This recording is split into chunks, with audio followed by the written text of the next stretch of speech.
wholesale to your first fix and flip. Let's talk about how to wholesale to your first fix and flip. The reason I want to talk a little bit about this today is because I have done very, very, very, very, very little work on my fix and flip, and I'm gonna make $45,000. It is it's been really easy, and I've stepped in a lot of potholes, and now I can tell you from an educated perspective what to do and what not to do. So I did a fix and flip about 5 months ago, and y'all watched that, and it went poorly. It went poorly because my contractor robbed me, and I learned a lot from that. And then I did another one, and the second one went well. The second one went really well, and I'm about to make $45,000 on it. So um, I want to talk about how we can wholesale to our first fix and flip because it really does not take that much money. Like it actually does not take an exorbitant amount of money to do your first fix and flip. And I know that we don't have that sort of money or in that sort of experience right now. But there's a really, really easy way to get there. So I think that for a 6 month period of time, you get paid by wholesaling houses. So small checks like this, like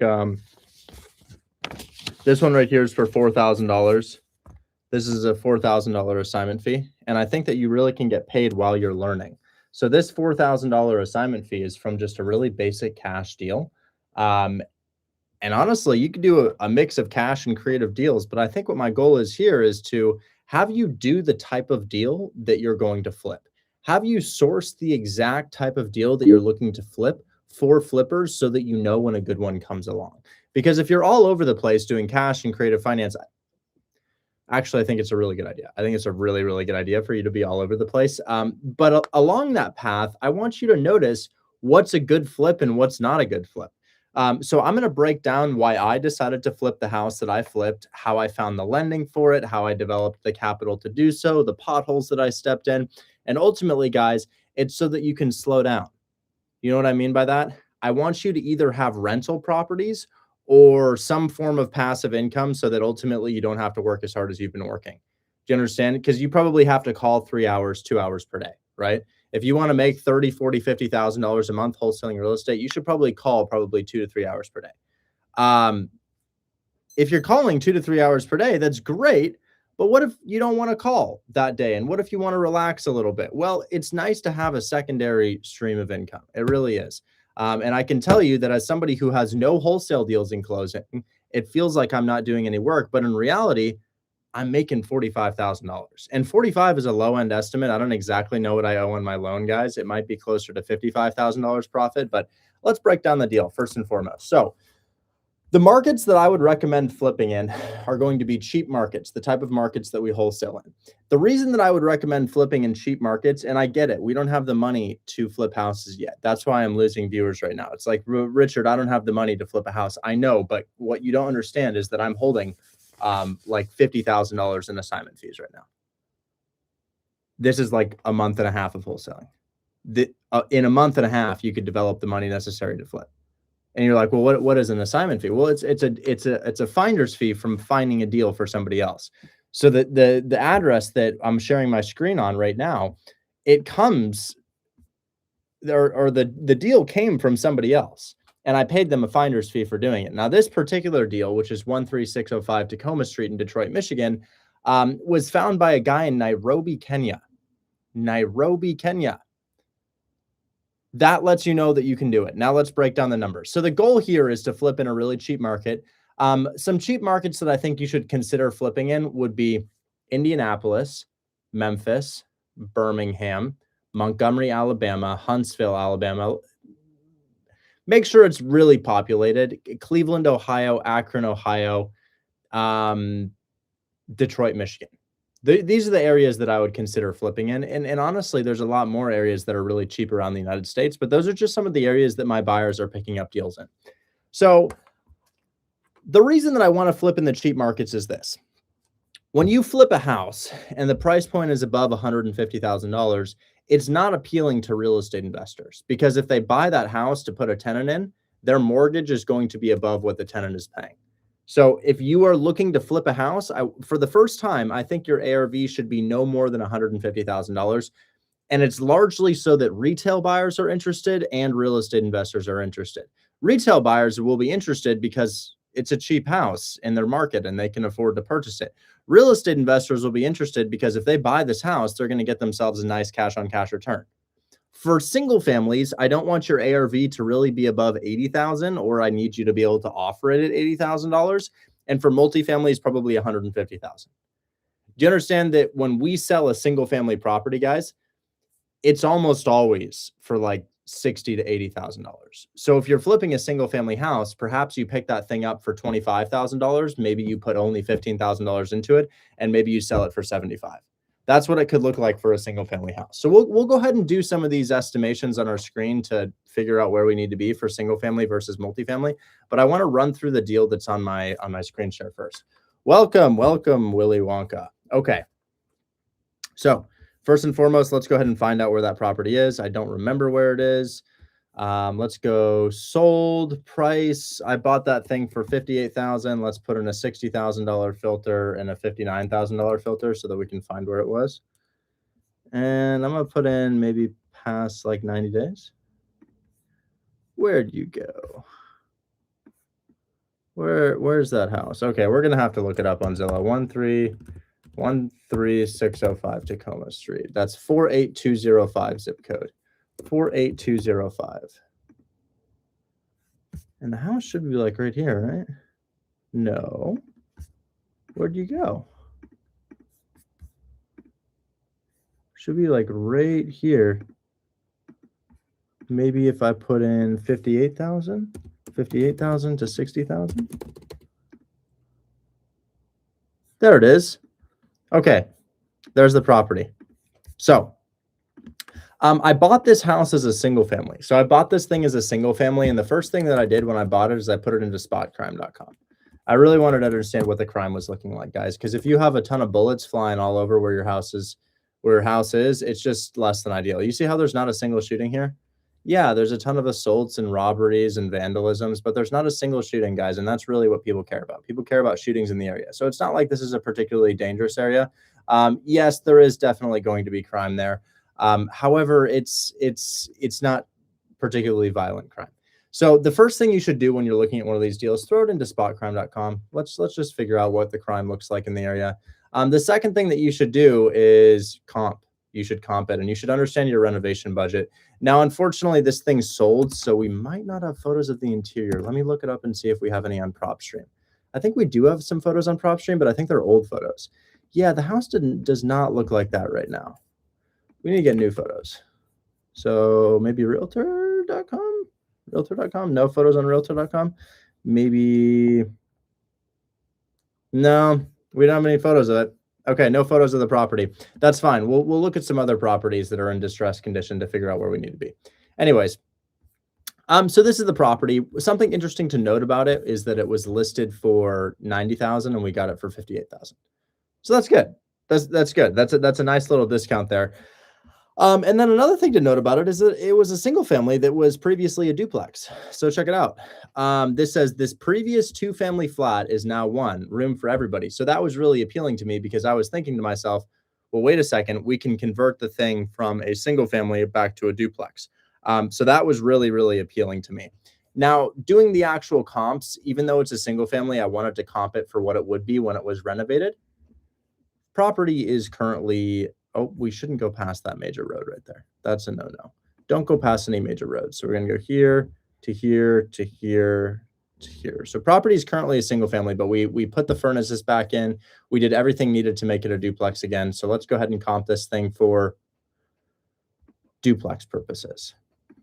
I'm going to price these things high to low and see what the highest sale in the area is. All right. So remember, we are a 6-bed, 2-bath duplex. This is a 4-bed, 2-bath duplex. That's pretty good, right? I picked it up at I picked it up for $58,000, and another duplex in the area sold for $170,000. However, this is a much prettier duplex. Can we see what you're doing? Yes, absolutely. The people who are in my live stream right now, which is 186 individuals, they are all watching my screen share. This is a bit of an advertisement for my screen share. I'm trying to get you to join my Discord so that you can see my screen share. Can you give us a tour of Marketplace? tomorrow. I will be doing that tomorrow. I will be doing that tomorrow. I'm going to send this to Chris, though, because Chris is very excited that you're excited. Anyways, let's comp it. So first things first, a smaller duplex sold for $170,000. And then it's interesting because there's a bit of a steep drop-off, guys. The next duplex, which is not particularly renovated, I think they put new LVP, but look at the kitchen. Not a particularly renovated duplex. You have an old light fixture, old kitchen, old countertops. Really, the only thing you have is a new LVP flooring and potentially new paint throughout the property. That one sold for $125,000. So guys, you've got a range. You've got high-end 170, smaller property, and then you've got low-end 125, also smaller property with less beds and baths. So I'm thinking to myself, well, if I've got 6 beds and these guys have 4 beds and we're both duplexes and the other duplex is sold for $120,000, I'll probably be somewhere in the middle, maybe at 145, 149. So here's what I'm doing, guys. I'm listing the property for $149,000. It's a duplex, and each side of the duplex is going to rent out for about $1,250. You know, Section 8 says $1,590, but it's about $1,250. So if we take $1,250 times 2, guys, that's $2,500. If we take 20% off $2,500, that's $2,000. Now let's go subtract the mortgage payment if you were to buy this thing at about $149,000. So you buy it at $149,000. That's what I'd like to get for it. You put a down payment of $29,800. That's your 20%. Your interest rate is probably about 7 flat. You're looking at 793. Let's add 250. 793. Does anybody know what 250 is for? Taxes and insurance. Taxes and insurance. We're looking at about 1,043 in monthly payments. Let's go ahead and take the 2,000 after we multiplied it by 0.8. And let's subtract our 1,043. This is why we want cheap houses, guys. This is why we want cheap houses, because of the cash flow factor. It's bringing in $957 net per month. Multiply that by 12, it's bringing in $11,484 per year. Now divide that by the total cost of buying it, which is this plus 5,000. So call it 35 grand.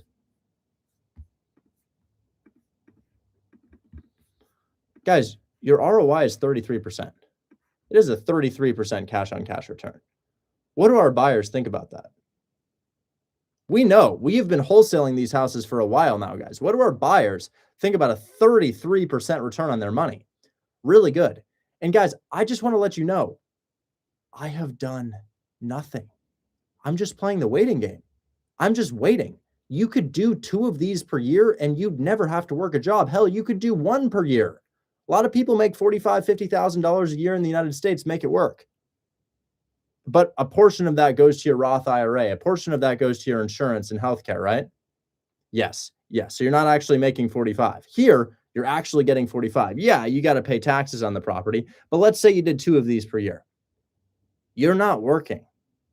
You find the deal and each one pays for the next one. You only need to come up with money for the first one, and then you can do the next one. And you're like, well, that's easier said than done. No, it's not, guys. Remember the $50,000 in assignment fees I'm holding right here?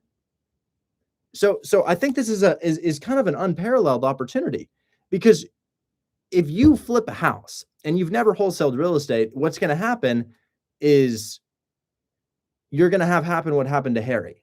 Harry Gold, the guy who we're always bringing on here, he's a big Section 8 guy, right? Well, he flipped a house before he ever wholesaled real estate because he bought a course that told him to do that. And because he never wholesaled real estate, he never had anybody tell him no. You know what I mean by tell him no?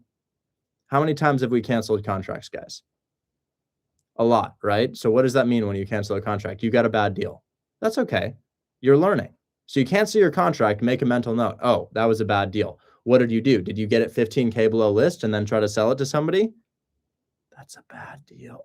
Well, you learned why it's a bad deal. Maybe you get a fix and flip under contract. It doesn't sell. You learn, and it's free to learn. And then your deal sells and you're like, oh shit.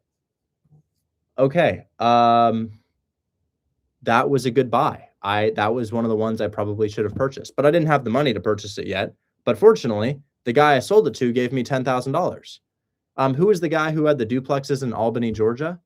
We have the guy with the duplexes in Albany, Georgia in the chat. That guy's deal sold today for $10,000. Whoever that guy was, your deal sold for $10,000 today, dude. You're halfway there to being able to afford your first fix and flip. And then once you can do that first fix and flip, it's just the waiting game. You know, anything else you do, This comment says, do you have long toes? You're going in my story.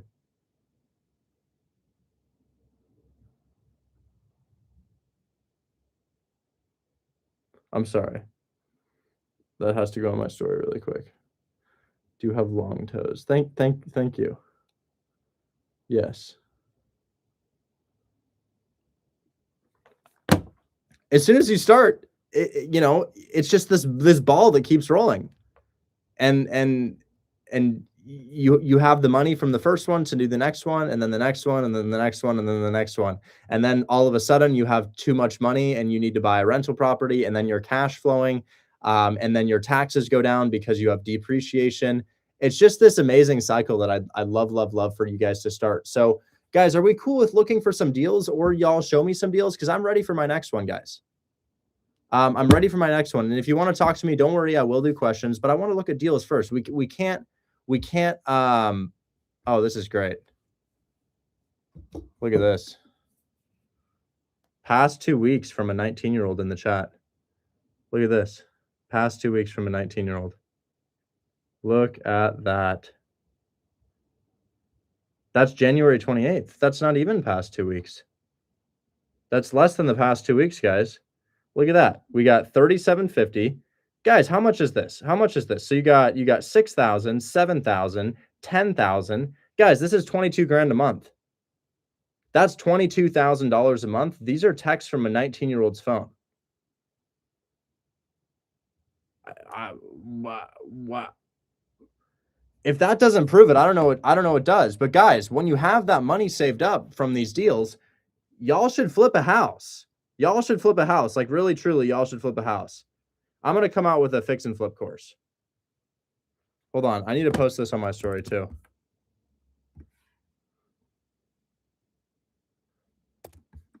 This needs to go on my story too. Guys, that's heat. That's heat right there. Hold on. I'm so sorry. That needs to go on my story.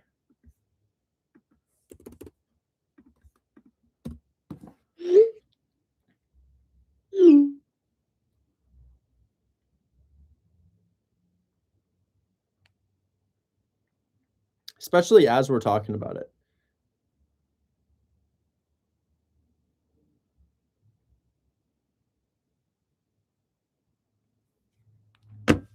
As we're talking about it too. Okay. Let's look at some deals, guys.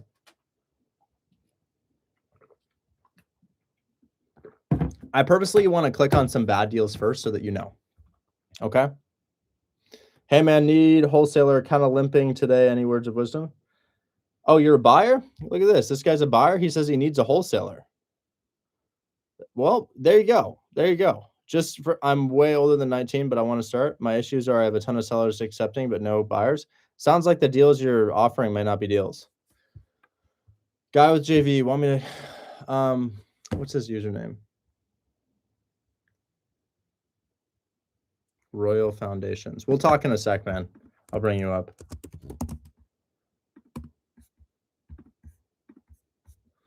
We'll talk in a sec, though. I'm going to look for some deals. Anyways, so the rehab on this, let's assess the rehab. It cost me about 30 racks. It was $30,000, but you know what? The lender paid for it, guys. So what can you expect to spend if you're getting into a fix and flip? What does the financing look like?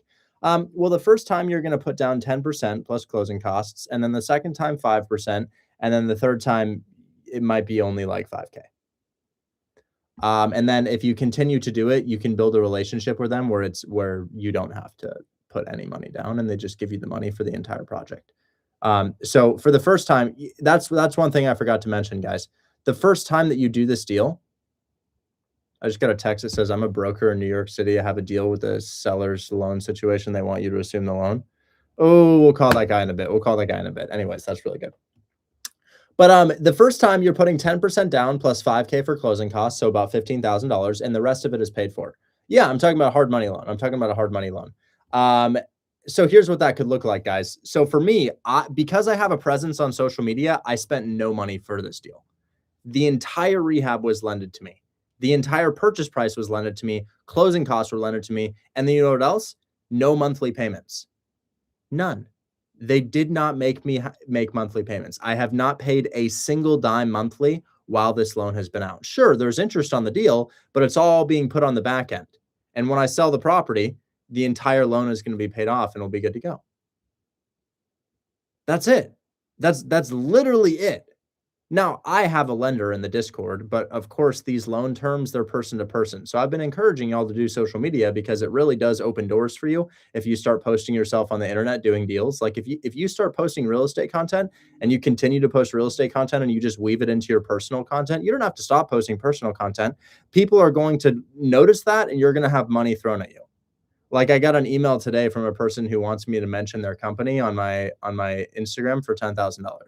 I'll think about it. I'll think if I want to do it. But that beside the point. The lender that we have in the Discord is hashtag Sammy Seller Finance. Why is he called Sammy Seller Finance? Well, his initial purpose was to purpose in the Discord was to we were using him for seller finance calls, and we'd hop on the phone with a realtor and then he would say, I'm sorry, I can't qualify this individual. The property is losing money per month. And it would kind of open them up to a seller finance offer. But it's also important to note he's a lender. He's a hard money lender.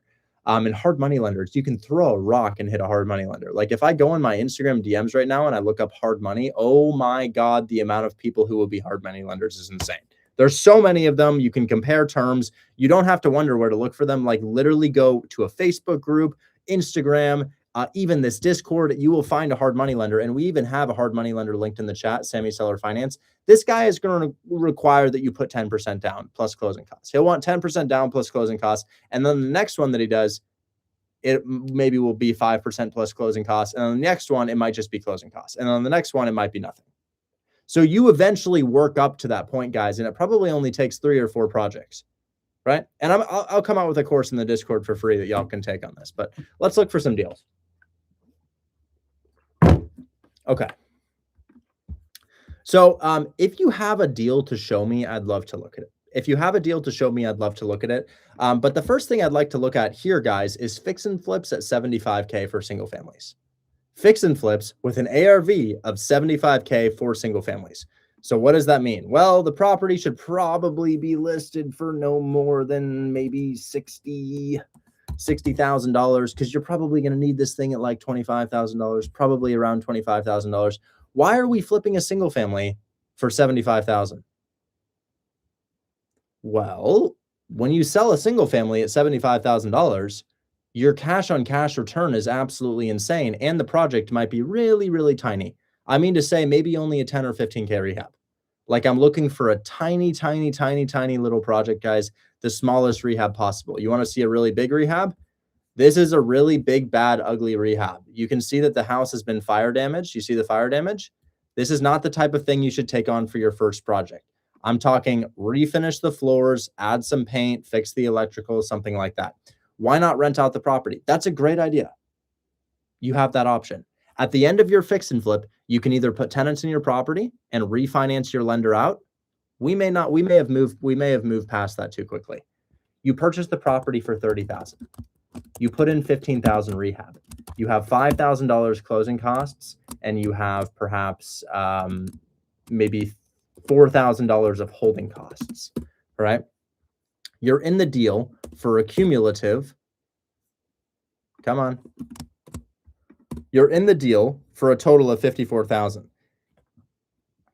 If the property appraises for say $85,000, you can take a loan against the property for 75% of what it's worth. So let's say you owe your lender $54,000. You can take out 75% of that, $85,000.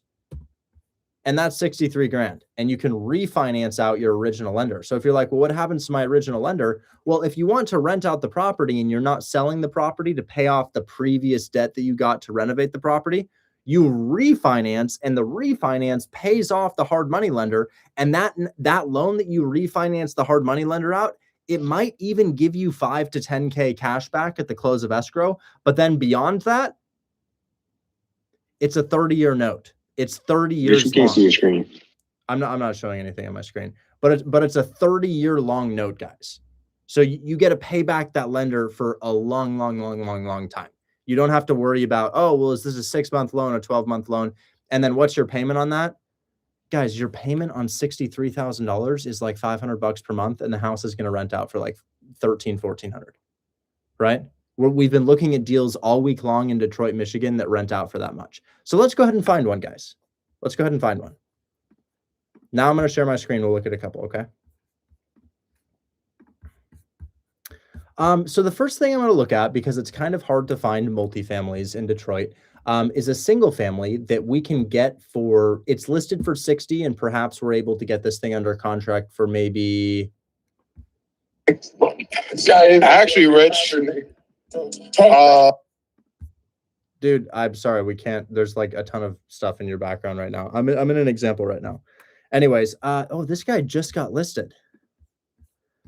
If you can find a multifamily, that would be ideal, guys, but they're kind of scarce, and this one looks like kind of a bit of a big project, so I'm a little bit nervous about this multifamily here. So let's see what we can find. I am very nervous about these areas, guys. Areas like this could be a little bit rough. I want to price these high to low. I want the most expensive ones first, and maybe we go up to like 65,000. You ideally want to get something like this for perhaps like 30,000, maybe $15,000, $20,000 rehab.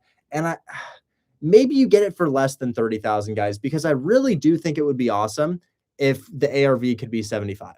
If the ARV could be 75, you have so many buyers. These cheap little fix and flips, the only thing you need to look out for, guys, is are we in an area that is like absolutely terrible? You just need comps. You literally just need comps. Anyways, this is a multifamily. I'm kind of interested in this. Investors, okay. The reason I'm not telling you to go after multifamilies is because they're hard to find. Like, there's just not very many multifamilies in Cleveland. There's not very many multifamilies in Detroit. They're just kind of hard to find. But you know what? There's a lot of single families. But because we found a multifamily, I'm gonna look. So what's our step one, guys? It's not numbers. It's not condition. Are there? Yes, that's right. Are there shootings in the area? We want to find that out really quick. So I like this potential opportunity, but first things first, how bad is it? Not bad at all. Not bad at all. That's okay. We don't have any shootings in the area. What do I think about this rehab? I think the roof could use a little bit of like cleanup, but that's a newer roof, guys. That's a newer roof by all means. That's not a bad roof at all. Guys, that's a light rehab. This is a light rehab. This thing needs 20K. That's a 20K job. Let me check our windows really quick to see if they're vinyl or wood. That's a vinyl window. The windows are expensive. I think we got vinyl windows. What's interesting is that they put brick over siding. You see that? That's siding, but there's brick over it.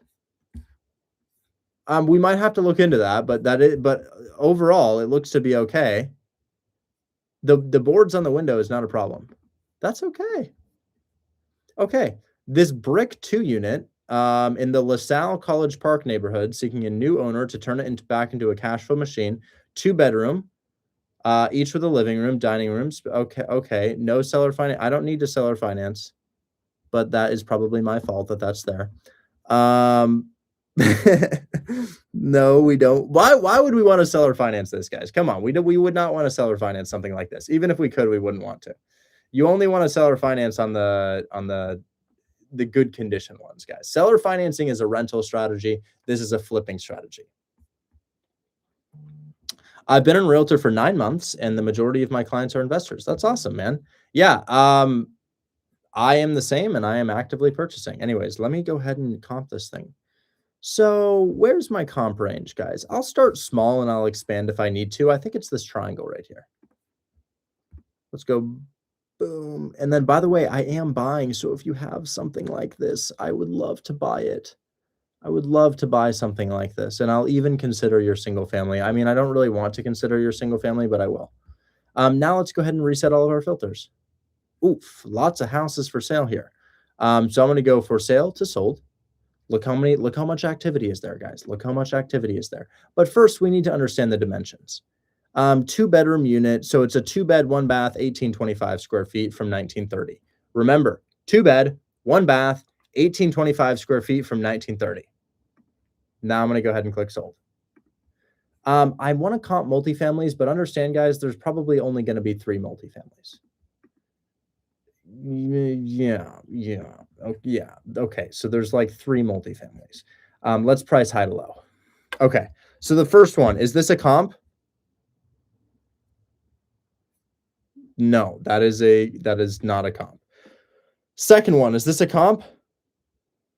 That's not a comp. Third one, is that no, that's not a comp. Four, is that no, that's not a comp. Fifth one, is that ooh, that is a comp. That is a comp. It's a little bit off. It's a little bit off. It's not exactly what I would have liked, but it's a comp. It's a comp. How far away is it? It's down here, and then where are we?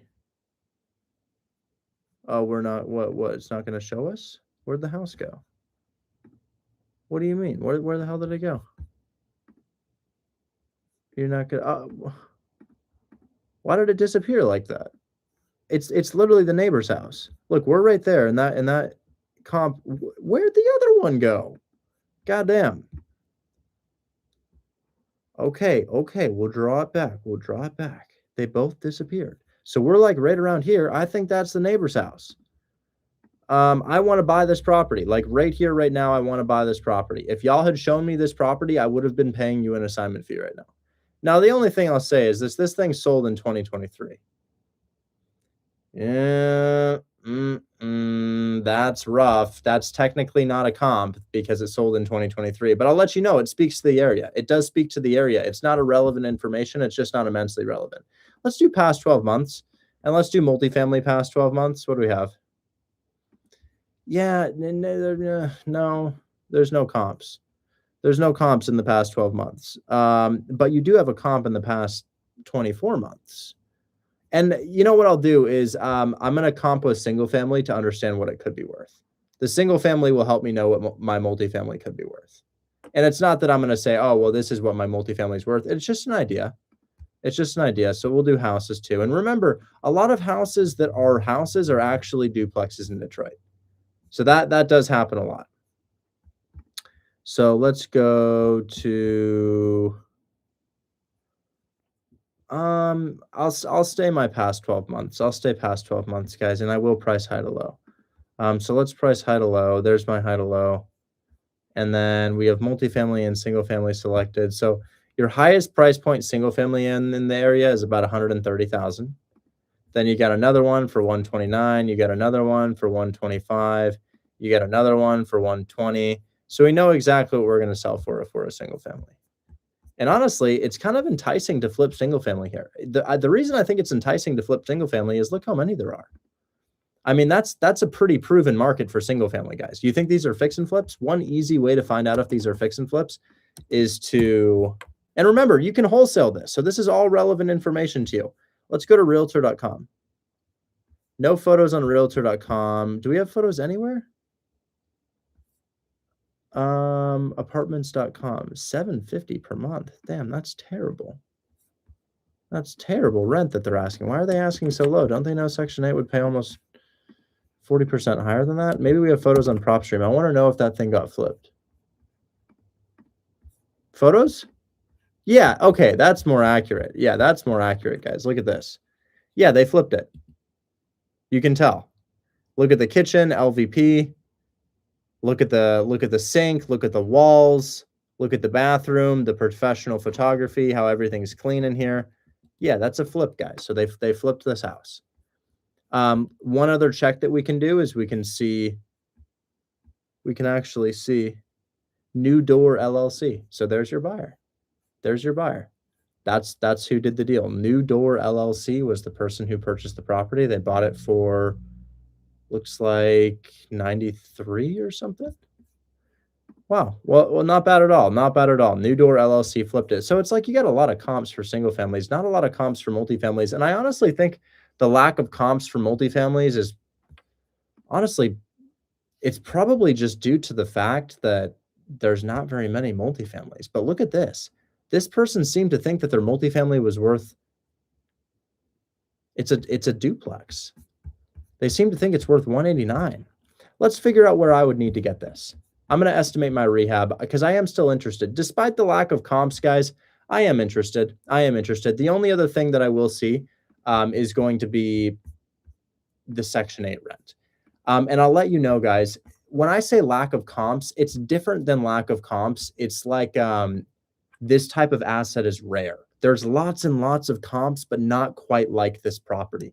It's because this type of property is relatively uncommon, especially in Detroit. There's just so few multifamilies. So when you find one, it's really interesting. But I want to let you know that we're going to comp single family in this area next, because we know that low end, those high end, they'll sell for 130, low end, they'll sell for like 115. I think there's a lot of houses there for like 30 to 40K that we could turn into that, right? Anyways, let's go ahead and check this Section 8 location.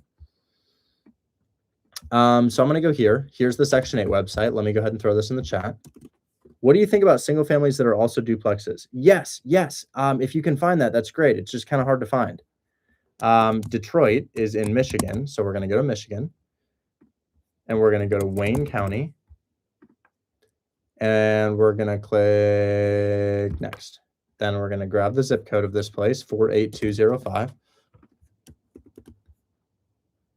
Yeah, 1590. That's really good. I think that's actually in the same zip code as my other one, 13605. Yeah, that's in the same zip code as the one I just did. Same zip code. So yeah, I don't know. I feel pretty confident about this. I am curious to see if there's multifamily around here, but that's okay. Let's assess our rehab. That's the neighbor's house too. That is literally the neighbor's house. Okay. Okay, so rehab. What do we need to do? Hardwood floors can be saved. I don't know what's going on with the electrical, but it's on right here, so we know that it works. So probably 25. Maybe less. Well, I don't see any mechanicals in here. Do you guys see how there's no mechanicals in here? The furnaces are not there. The ductwork doesn't look terrible. The electrical looks okay. Yeah, I feel like 25. I feel like 25K we'll get it done because the roof is looking good. So let's run the math at 25K. Now, what do we want to list this thing for? Remember, you want to hit a 20% cash on cash return. So guys, there's not really an ARV. What it is it's a cash on cash return. So what do we think this will rent out for? Understand it's smaller than the other one. So we gotta look at for rent and figure this out. Okay, so this guy's a 2-bed, 1-bath apartment. Really poorly marketed. 700 per month. That's pretty bad. This guy is a house for 1,200. House for 1,200. Apartment. But we're 2-bed, 1-bath. We're 2-bed, 1-bath. Okay. So that's a 1-bed, 1-bath. We're a 2-bed, 1-bath. Yeah, it's not very much, guys. That's overpriced. What about you? That's a house. That's a house. That's a house. Damn. It's a house. Okay, I'm gonna be real. I think that it'll probably go for like 1,000. I think $1,000. Maybe a little bit more for Section 8. Section 8's a little bit slow, but maybe a little bit more for Section 8. So $1,000, guys. So we have to underwrite this thing based off of whatever ARV will give us a 20% cash on cash return, understanding that it will bring in $2,000 per month. So it's only $2,000 per month. It's not as good as the one that I just did. So let's do 2,000. Let's multiply by 0.8. That's $1,600. And then let's plug in a hypothetical ARV and kind of reverse engineer this. So I think perhaps 137.5. Down payment on that is going to be 27.5. 27.5. Interest rate 7. Add 250 to your 731. 731 plus 250. 981 is your PITI. So that's a 981 PITI. Now let's subtract our 981. So that would leave you a 619. Multiply 619 by 12. That's 7,428. Divide that by total cost of entry, which is going to be 27.5 plus 5, which will be 32.5. I don't think it'll hit it. I don't think it'll hit it. Oh, shit, it hits it.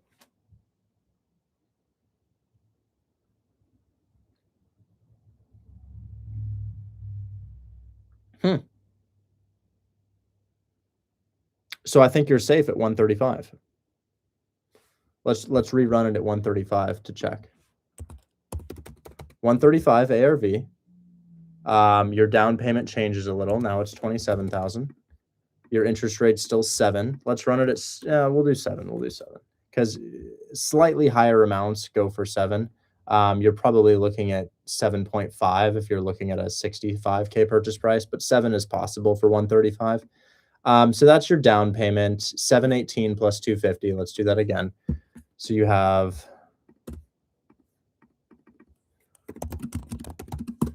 you're looking at 968 is your monthly payment. Subtract 968, 968. You're making 632. Multiply your 632 by 12. You're making 7584. Divide that by your 32 racks. So 35 puts you at a clean 23.7. Okay, now let's do some math. So what do we know we could get this for right here, right now? 55. They'd say yes to 55 right here, right now. What would cause them to not say yes to 55 right now? Low equity. They did say no seller financing. Maybe they are at low equity. No, they bought it in cash. They paid 74 for it, but they know they're not getting that. They'll probably take 55. So let's run it off of 55, guys. So I buy for 55, $55,000. I'm in it for, now I know everybody uses percentages of ARV. I haven't been using a percentage of ARV. That's probably a big no-no, and maybe I'll eat my words later on, but I haven't been using that. I've actually just been reverse engineering it. Are you willing to donate $100 to charity if you prove you make $3 million a year? Well, Greg, I just did $7,500 to charity. I did $7,500 to charity, and I give away approximately like $500 a week to my Discord just to have. So I do that. I do that. Anyways, I paid 3 people's rent in the month of February. 3 people's rent. Okay, so $55,000 is going to be our purchase price. No assignment fee. I'm going to try to find that deal myself. I have $5,000 in not closing costs and origination fee. There's 2 different things. Closing costs and origination fee. So your closing costs are the cost to transfer the title into your name. And then the $2,500 on top of that is going to be origination fee, which is for the lender to find somebody to grant you the loan. So now I'm in it for $60,000. And I'm going to start lower than 55, guys. I'm going to hit them with probably 47. I'll see what they say. They'll be like, no, we can't do 47. And I'll be like, hit me with a counter. And they'll be like 60. And I'll be like 55. And they'll be like 57. And I'll be like 56. And we'll get it for 56. Maybe something like that, which I guess is not lower than 55. But hopefully I could get it for slightly lower than 55. Sometimes you have to follow up with these guys to get it lower than that. But other times you can just get this thing for exorbitantly less than you think. Please don't try to snake my deal, guys. I'm going to use it as an example for everybody, okay? And then who knows? Maybe in a month I'll be on here and be like, guys, remember that house I showed you? I'm going to make $50,000 on it. Probably not that much, but probably a decent amount. Anyway, $60,000 is what I'm in it for now. 55 purchase price. I'll separate these. 2,500 origination fee. 2,500 closing costs. I'm in it for 60. Rehab, we deemed it to be 25,000. Holding costs, probably another, it's probably less, probably 3,000 because it's a quick job, guys. So you're in it for 88,000. I think it'll sell for 135 all day long. I mean, what more math is there to do, guys? If I sell it for 135, I'd literally make 47 racks. That's a deal. That's a deal. And I have room. I have room to discount if I need to. Let's run it the way Harry would run it. 135 times 0.7, 94.5. Oh, subtract your rehab, $25,000. That puts you at 69,000. I think he uses 0.6. 135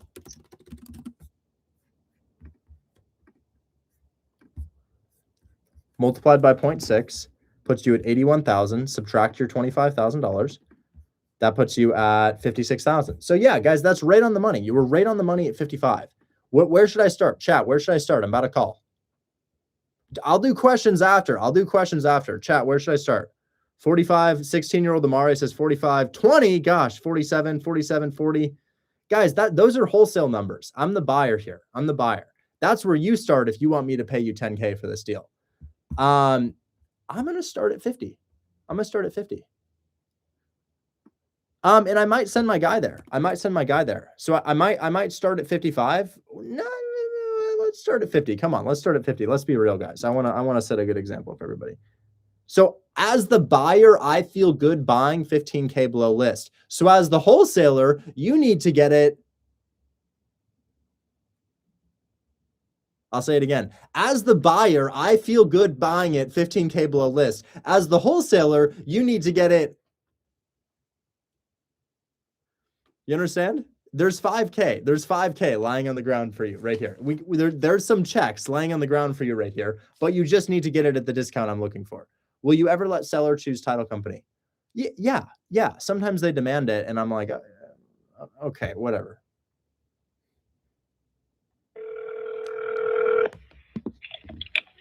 Good afternoon, Max City Nudge. Hi, I'm looking for the listing agent of Stanford Street in Detroit. Sanford. Okay, do you have the address? Yeah, it's going to be 11461 Sanford. No T, Sanford. Okay, one moment. Looks like it's a Ryan Kane. Correct. Give me one moment. I'll transfer you over to him and you can answer any questions that you have. Thank you so much. No problem. Your call.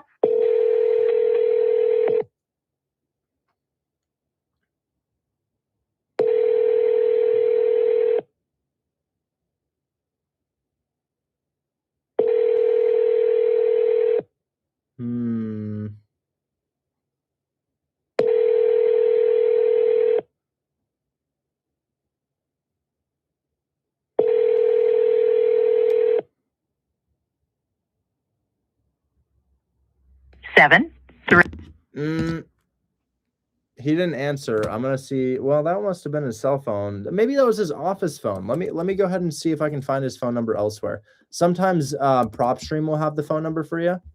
So MLS details, PropStream. There's a phone number right there. Is that going to be his phone number or the agent? No, that's going to be the office line. So I guess a couple more things I'll try before I dial the brokerage again, guys, because I do need to make an offer on this. I'm going to look him up and see if, well, hello. Look how serious Mr. Kane is. Mr. Kane is very serious. He's very serious. Okay.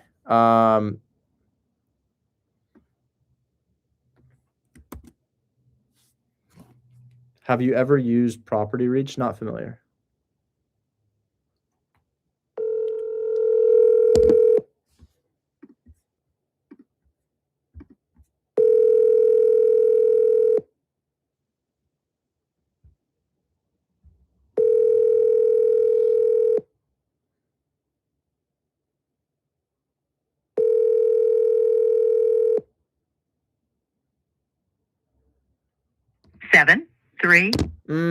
Okay, it's the brokerage. I'm calling the brokerage. It's not what I wanted to, but I'm calling the brokerage. Chase, why would I use it then? Good afternoon, Max City Nudge. How can I help you today? Hi, sorry, I wasn't able to get a hold of Ryan. How do I submit an offer on Sanford Street? I have proof of funds and I just bought the neighbor's house. So he is the only agent for this property. You'd have to go through him. Could I have him give you a call back as soon as possible? Yeah. Do you guys have an email that I could send my offer, proof of funds, and information to, and then he could call me back? You could. His email is going to be r.kane, that's Kain, realtor@gmail.com. Gmail.com. And do you ever happen to, I don't know how this works. Do you ever see him in the office and maybe you could be like, hey, buyer reached out, wanting to buy this, just bought your neighbor's listing, looking to pick up another one? All the agents are kind of in and out, so it'd be kind of hard to. Okay, sorry. I didn't know if that was feasible or not. No, it's okay. He's calling me now. He's calling me now. It's okay. It's okay. Oh, okay. Okay. Bye-bye. Right, Richard Taylor. It's Ryan Kane. I just missed a call from you. Oh, hey, Ryan. Sorry to bother you so late in the day. I saw the listing on Sanford Street. I just purchased one down the road on Tacoma Street. I wanted to see if I could present an offer and proof of funds on this one real quick. Okay. what's the offer? I'm at 50 on this one. I'm going to go ahead and text it over to you with all the offering documentation you'd need to send your seller here. I'm You looking. can save her time. She's got a mortgage on it. That's not going to cover costs Oh, and everything. what Yeah. I mean, I think I got a little room. Where do you think we can be? I think you're going to have to be in the mid to high 50s. Okay. Can we present 55 on it? 55, I can send over. Okay. And you're the end buyer. I'm the end buyer. Put a non-assignment clause in it. I'll also send you the house I just purchased down the road too. You call Perfect. the realtor if you want on it. No, that's fine.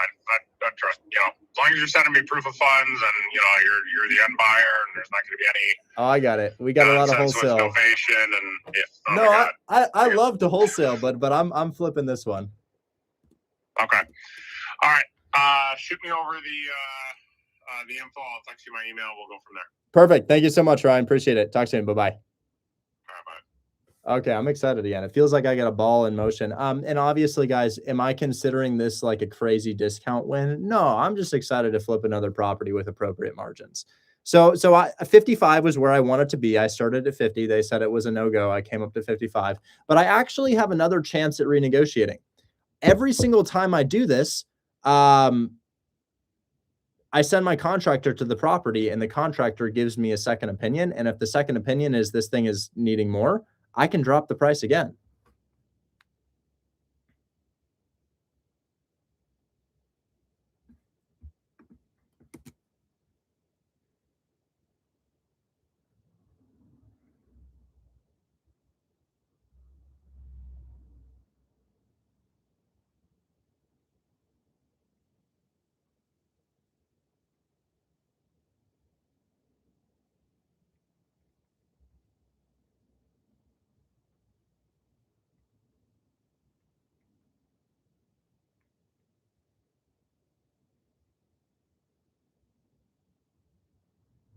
Okay.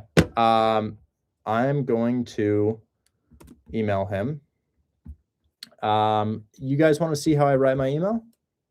You guys want to see how to send an email to a realtor? I'll show you. I haven't done this in a second. This is how you email the realtor.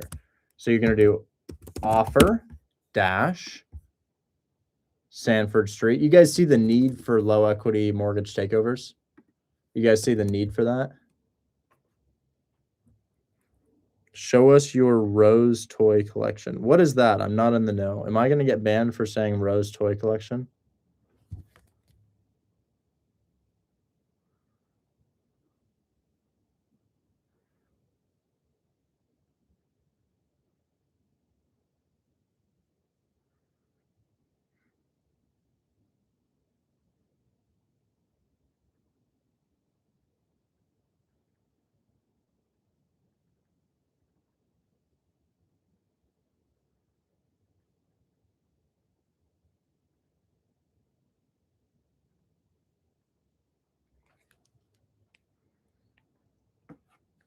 Sorry, guys. Okay. This is how we do it. So, good afternoon. Good afternoon, Ryan. Is that how you spell it? Yeah. Would you please present 55K to your client on Sanford Street? And you'd have to get this at 50K for me to pay you a fee. That's it. That's it. Exactly illegal? What's illegal? What's illegal? How come you're never worried about the home? The age of the home? I don't know. That's a really good question, but I've got houses from the 1800s. My house in Omaha is like 1880. I don't know. I don't know.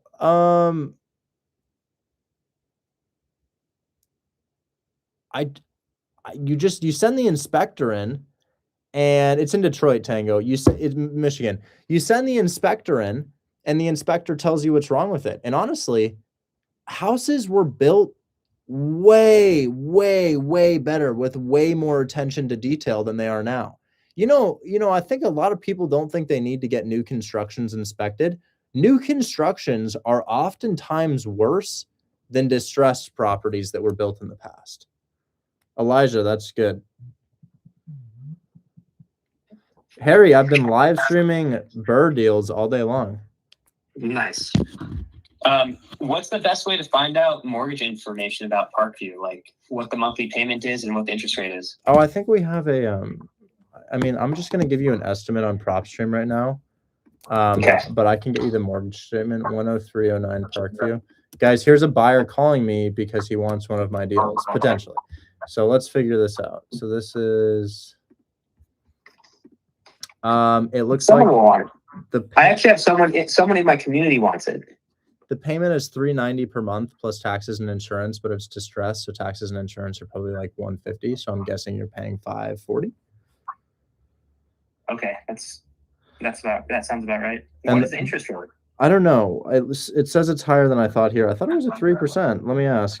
Hey, can we get mortgage statement from seller for Parkview, please? I mean, that's definitely a reasonable thing to ask, considering it's a Yeah, I was under the inspection. It was lower than that, but they bought it 3 years ago, so I don't know. We'll see. We'll see. I'll keep you posted on that. Cool. So when you look at PropStream, you're estimating 390. Is that just based on the size of the mortgage and the time period? No, it gives you a literal estimate. It says monthly payment Okay. $390 and 78 cents, and I have to guess at taxes and insurance. But aren't they less on dilapidated properties? Yeah, they usually get assessed for super low. Yeah, so I think that the taxes and insurance are probably like nothing. Okay, I could check I'm gonna check the taxes right now. Yeah. Anyway, let me know about that. So it would suck to cancel it, but I totally understand. It's no hard feelings if you'd have to. Okay. Hey, I'm seeing what I can do. No problem. I don't mind. It's part of the business. I just made an offer for my next one, and dude, I'm gonna rent out Tacoma. I'm gonna get 2 tenants in there, but I'm not gonna keep it. I'm just gonna rent it out as a courtesy to the buyer to close on the deal. Great. Cool. Yeah. Anyways, I think I'm gonna make 45 on it. Sweet. Good for you. All right, dog. I'll catch you later. Have a good one. Later. Bye. Bye-bye. That's my buddy Harry. He's got like 60 of these in Cleveland, maybe more than 60 in Cleveland. Y'all saw him buy a house off of me on the live stream a week ago or so, when that notary came. Anyways, where were we?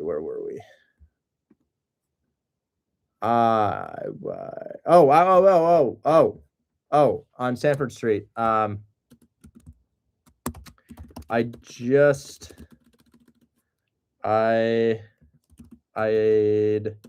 then I would say I'd be coming in fully cash, no financing contingency. I just need to send my inspector to the property. Regards, and I'm going to say contractor. My GC to the property. Regards. I purchased a house in the same zip code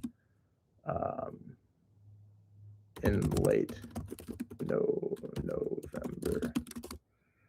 We're looking for 58 13605 Tacoma Street, Detroit, MI. So he heard my age through my voice, and he asked me if I was a wholesaler.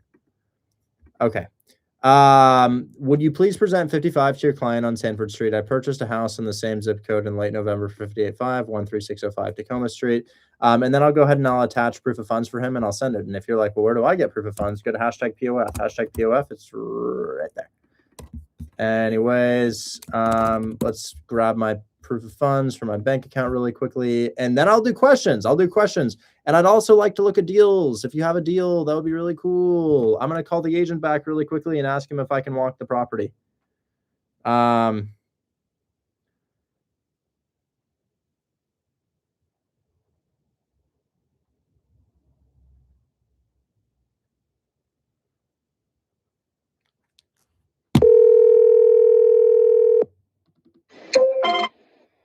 What's up? Hey, can I send my contractor to the property? Yep. Would you be available tomorrow or next day? I don't know if you have to be there. I don't know. I don't need you to be there. I don't know. So I mean, is this somebody that you? Oh yeah, he's flipping my house right now. We're putting in carpet, then we're done, and I'm having him do this next one too if we come to an agreement. Okay. Like 100+ flips under his belt, not going to cause any problems. I promise. Yeah. I'll just give you the lockbox code. Just make sure he locks it up when he's done. 100%.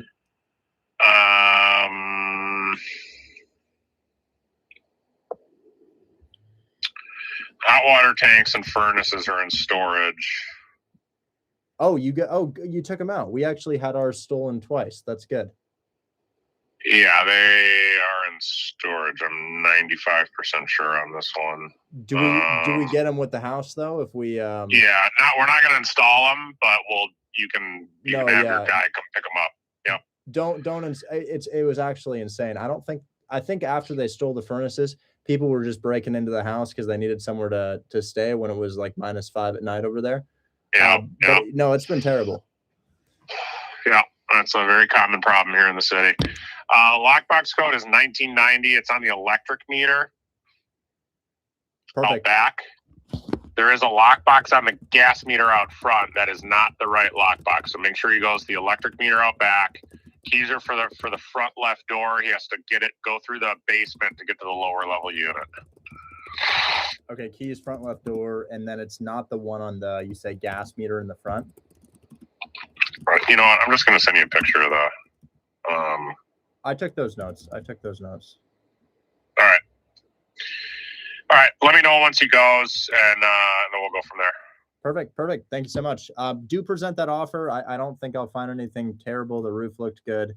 The electrical looked okay. I saw the furnaces and I was anticipating for those. So yeah, if you'd still present it, I'm just trying to speed up the process. I'd ideally like to get another one as soon as I close on this next one. Yeah, just shoot me proof of funds, and I need to know closing period, due diligence period. So just shoot me an email with all those terms, and then I'll talk to the owner. Absolutely, that email will be in your inbox 5 minutes. Thanks. Talk soon. Bye-bye. Guys, if you're like, well, why did you show the lockbox code? Guys, this is a dilapidated house in Detroit. You will be shot. Okay, you will not be shot. We checked that. But at the same time, like, nobody wants to go there. Ain't nobody wants to go there. Okay? Ain't nobody wants to go there.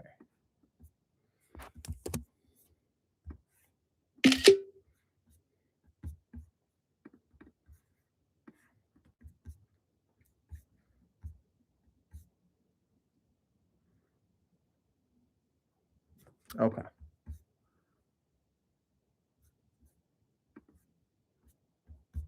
Just a sec, guys.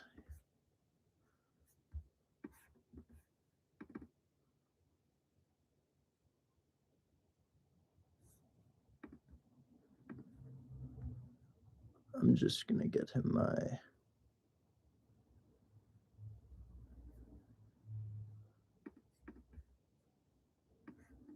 Huh? Well, that'll suffice. I was going to send him a statement, but that's okay. Don't worry. I'll do questions in a sec.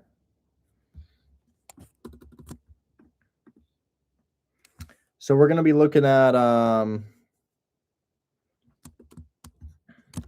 I can likely close in as quickly as title can move, perhaps 2 weeks. Company name is GT Properties Group.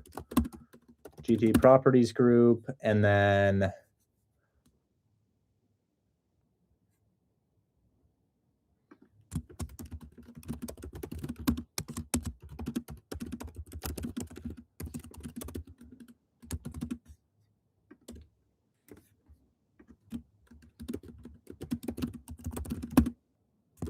company name is GT Properties Group. I'd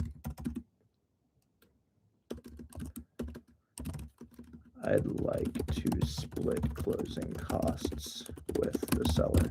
I'll save a little bit of money there. Company managed GT Properties Group. I'd like to split closing costs with the seller.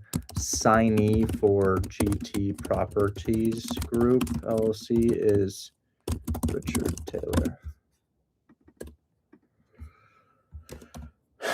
Okay. EMD. I will submit, I don't know, $300 non-refundable EMD after my contractor walks. Likely within 3 days of signed contract. I'd prefer title company to hold it. You may use, let me call Lexi TC. Calling Lexi TC. Tiffany Bounds, figure out whether or not it cash flows first. Get the cash flow, figure out what it's going to cost on a mortgage, and then compare the two, then offer seller finance. Hey, do we have a preferred cash closing company for if we're going to do a cash deal? Is there one that gives us a little bit of a better rate or something like that? Where's it at? Detroit. I'm going to buy another. The flip went well.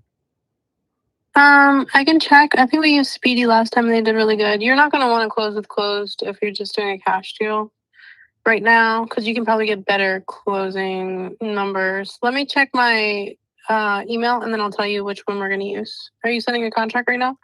No, but I made an offer and I'm only 10K below list and I think it's a great deal. So I imagine they're going to accept it. All right, I'll send you the title company info just so if they call you back, you know what title company you're going to prefer to use. Okay, thank you. Let me know shortly. Agent's asking. I'm checking right now. I'll text you in like 5 minutes. All right, text him. Bye-bye. All right. I will submit $300 non-refundable EMD after my contractor walks, likely within 3 days of signed contract. I'd prefer title company to hold EMD. You may use for closing. I'll fill that in a sec. So that email is done, guys. I just need to send it. Okay. Y'all want to see my wholesale deal? I've got another one of these in Detroit, but it's a wholesale deal. You want to see? I'll show you, and then we'll do. I'll show you my 5K wholesale deal really quick. So my 5K wholesale deal is going to be.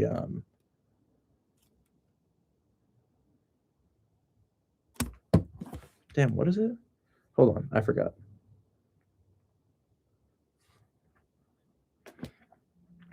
I'll show you really quick. Check it out.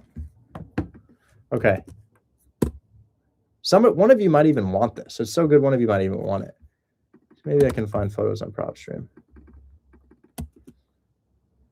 Yeah, look at this, guys. How much do you think I'm gonna make on this, guys? Check this out. I'll share my screen. So this is my latest lockup. I got it this weekend. I locked up a deal. Actually, I locked this up on Friday. Right after my live stream with y'all, I locked up a deal. Does this work in Canada? Yes. So this is going to make me, I say 5, but it's up for interpretation. I'll tell you the deal. So you guys see the estimated value on the house? My hip is going to pop, but it's not working. Okay. You see the estimated value? It's worth about 90, right? We got this for, they owe 61 on the loan. I got 12K down. So you've got about 28K in equity after you purchase the property. 28K in equity. That's nice. You've got a monthly payment of $632. Tenants are in place for $1,250. Nice, right? Really nice. So tenants in place for $1,250, payment $632, down payment $12K. What do you think? What do you think? I have a deal on Tacoma Street. They want to know proof of funds are real. I told her, okay, yeah, we'll talk. Anyways, that's my latest deal right here. I got it for $12K down. Payments are it's a mortgage takeover. Took over the debt, and yeah, I mean, I think that's a quick 5K. My team's working on it right now with the rest of your deals. Anyways, I'm gonna call my contractor. Yeah, bro, I own all over Georgia. I love Georgia, especially Atlanta. Atlanta is one of my favorite markets. What's up, Richard? Hey, I think I just found my next deal to flip with you. Can I send you to a property? There's just a lockbox on it, and the house appears to be in pretty good condition, and it's actually probably about 5 to 10 minutes away from the one we're doing. Well, what's the address on it? I'm gonna let you know if it's a good area right now. Well, it's the same area as we were just in, but there's no shootings there, and that's what I go by. But 11461 Sanford Street. 11-4-6. Sanford, no T, Sanford. The rehab looks light. By the way, it does come with hot water heater and furnace. They're just out of the house because they've been getting stolen lately. How much you trying to get over there? My contractor literally lives. It's funny you keep buying a house where my contractor lives 2 blocks over from. Well, that's perfect. That's perfect. So I'm gonna get this for 55, and I want to sell it for 137. I'm looking at the block now. I've been over there. It's some pretty nice house over there. Yeah, I think that's a pretty good area. Yeah, send me the lockbox and I'll go take a look at it tomorrow. Oh, huge. Thank you. Yeah, realtor said we could just walk in. Okay, thank you. Perfect. Talk soon. Bye-bye. Yeah.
Sean says lower your cortisol. Okay, I will, Sean. Is it the forehead veins? Oh yeah, neighborhood looks pretty good. That says from July 2022, and it doesn't even look that bad. That's not that bad. That's not that bad. Not that bad of a neighborhood. If he was a wholesaler, I said no. I'm the end buyer here. Put in a non-assignment clause. Okay. I'm all done. I'm ready for questions. I just need to send this email now. Did my TC tell me?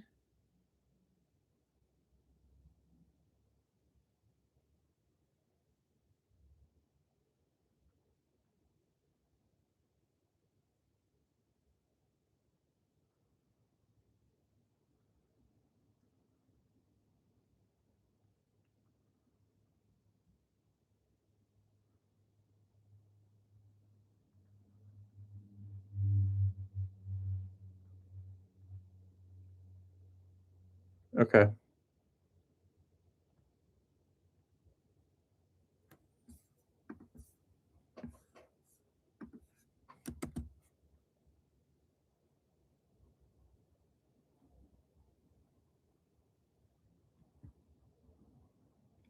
Oh shit, I gotta call my agent for the other deal. I'm sorry, guys. I'm sorry. People are hitting me up left and right.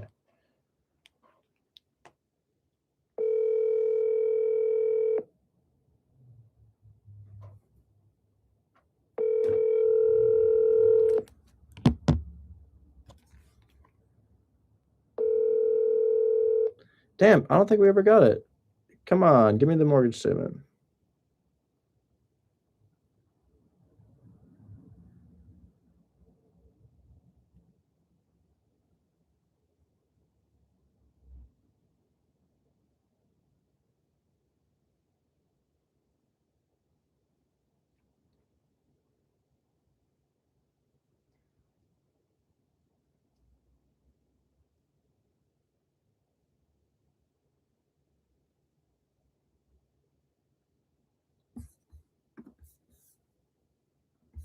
Oh, jeez.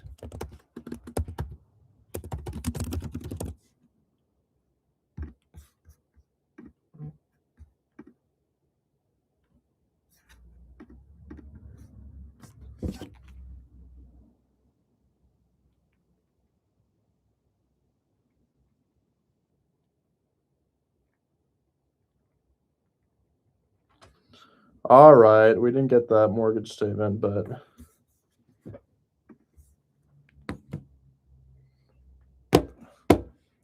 Okay. All right. Royal Foundations. You just need me to sign your JV and dispo your deal, huh? I believe you've already signed it. Yeah, I actually do. Yeah, you have already signed it. You're in direct joint venture with the contract holder. So it's just more a matter of you and me, like after the fact. Like once you close it out.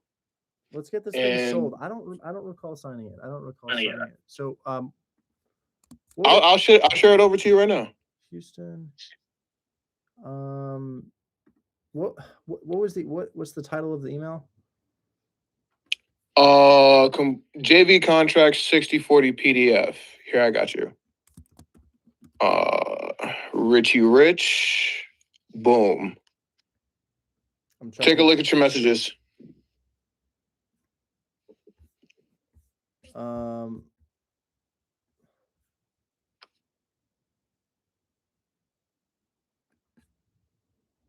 Somebody signed. That's really weird. I don't have any recollection of signing this, and it says I did it today, and I don't remember signing that at all today. I haven't even read this document. This is the first time I've seen it, but that's fine. Hot damn. Okay. Joint venture. Okay. Let's just get it over to my team, and we'll just go ahead and I'm gonna put you in an email thread. Can I get your email in my DMs? Yeah, I got you right now. So, like, once you close this out in the works, we have to see if it sells. Yeah. If it sells, like, should we, like, do you want to, like, sign some kind of separate agreement? I mean, I got trust in you. Like, that's 4K. We're in this for the long money. We will. Don't worry. We're gonna if this thing sells, my team will send an additional split agreement. Perfect. So yeah, let me get that email from you. Sent it over.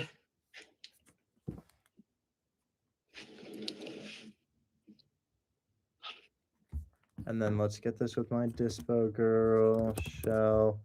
And then just so it's easy for her to read, let me just grab the address here. So we got address and photos. Actually, I'll tell you what.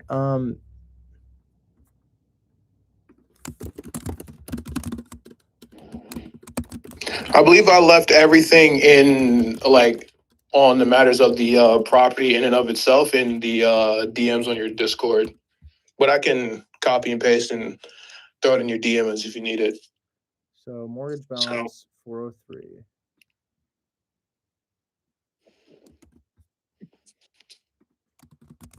Let's write this up. Address, 2 units, and then the purchase price is 403, or mortgage balance 403. Payment to take over debt is, and then how much are we offering to take over the debt again? Essentially 20 grand. Okay. That's without the assignment fee? Yeah, that's without the assignment fee. I'm going to ask for 35. We'll see where it goes from there.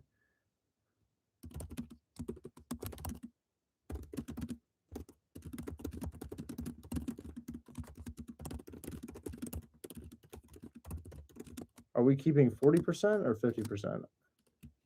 40. 40 for you, 60 for her on the joint venture.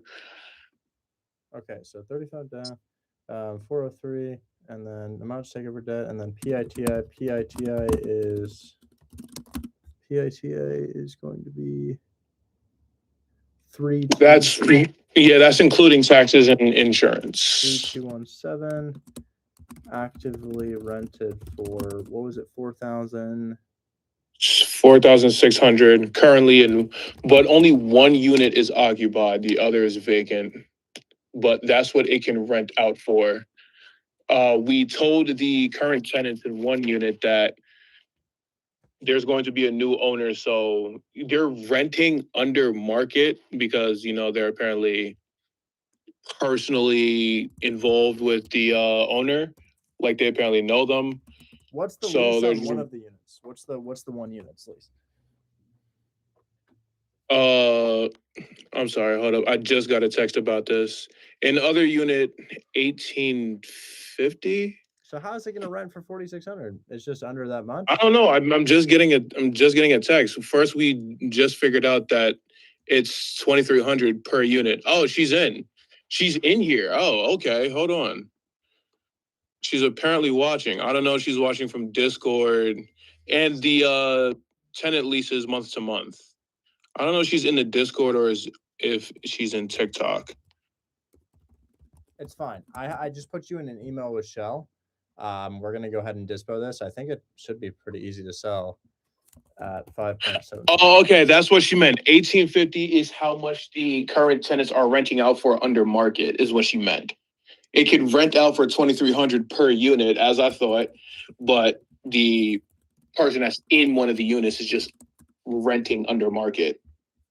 No problem. So we kind of told them that, rent's gonna jump or they can fuck off. Okay, I'm on TikTok live. We can't talk like that. I'm gonna get my. Oh, my apologies. Yup, my apologies. And then could you send her the photos in this email thread that you're gonna get shortly? Of course. Anyways, you're in that email thread. Go communicate with her, and I'm gonna send her a message letting her know that this has been sent. Okay.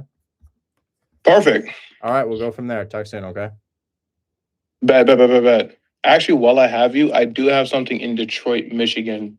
I'll send that over to you later if you want to review that. I'll let everyone else have their turn. Joseph and then John Ali. Hold on. Hey, Joseph. This is John Ali. He's the wholesaler out of my community who has that property under contract here. I remember some guys on your team, some of your clients were interested in this deal. I just wanted to connect you to because John has been asking me. You think this is something they're going to pass on? If so, just let me know, and we'll go from there. But the sooner the better. Thanks. Bye. Okay. I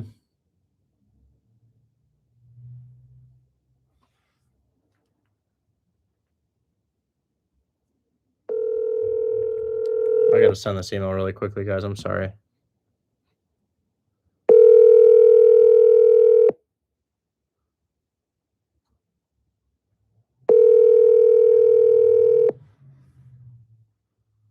That guy on the phone has a deal under contract, and I'm partnering with him to get it sold. It's a JV deal. Oh, God.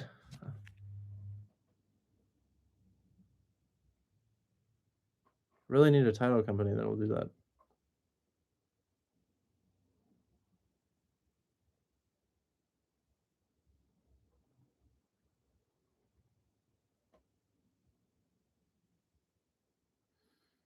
All right. Okay. Daniel Baradas. Hey, man.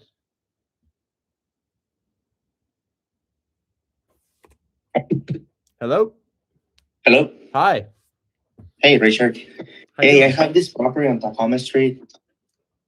The realtors just want to know that the proof of funds are real. Because I sent an LOI under my name and my entity, my LLC, Sure. and she was asking me to provide proof of funds in the name of my LLC. So I explained to her that I'm closing this one with my partner. But I just wanted to see if you can give her a call. I think I sent you the info to your DM.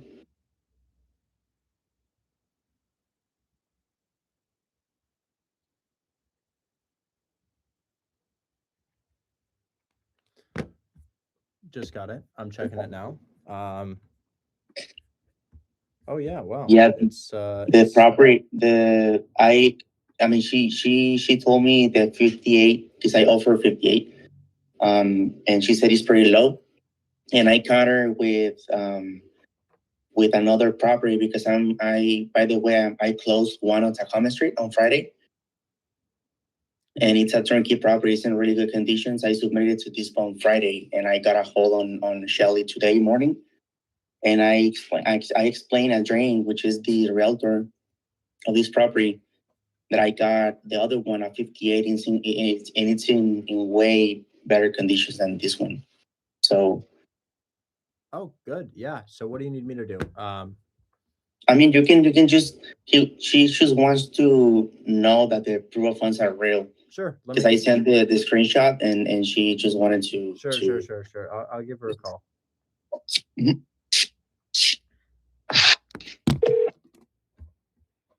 Thank you for calling eXp Realty. To help Can I us get her assist you phone better, number? please take a Can you DM me her phone number? Because that's not the right number. Let me do that right now. Thank you.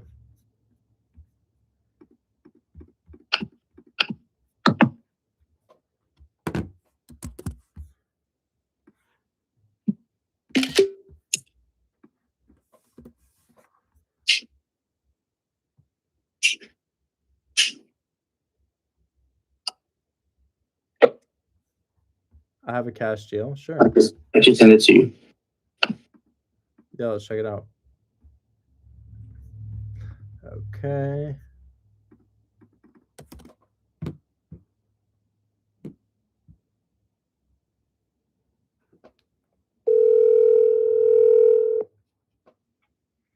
Hello. Hi there. My name is Richard Taylor. You were speaking with my partner in regards to a property on Tacoma Street. You had some questions about the validity of the proof of funds. I just bought one of your neighbor's houses also on Tacoma Street here. So I was just calling to let you know that it is real. I don't know if you need a bank statement, whatever it may be, but we are interested in that one for 13424 Tacoma. Okay, yeah, I talked with him. He said you were going to give me a call. I just always like to have the proof of funds and the name of the entity that's purchasing the property. If you could send that whenever you can. Sure. I've already, sent over the information that your partner sent me to the seller to look it over, and we'll go from there. Sure. Okay. The reason that it's a separate LLC is that my LLC has a number of, I guess, accounts receivable right now, and we're waiting for these deals to close prior to closing on another one. So we're closing in a separate name right now. Sometimes we set up an LLC during the closing process, but I'll tell you what, I'll send you a house I just purchased on that street in the past couple months, and then proof of funds with the entity's name on it as well. Okay, that sounds awesome. I really appreciate you guys working so fast too. Of course. Thanks so much. We'll talk soon. Okay. Thank you. All right. Bye. Bye-bye.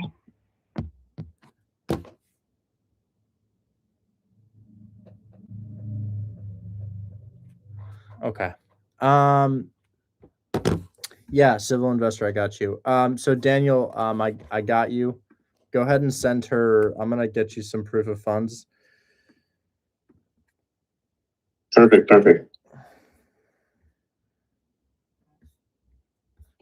Thank you, man. I appreciate it. Yeah, absolutely. I don't even want to take a look at the other one I just closed on Friday. Remember, closed means that title and escrow was processed. You got one under contract. Yeah, under contract. Sorry. Yeah, under contract. I'm just gonna redact the account info here, but tools. Let's see.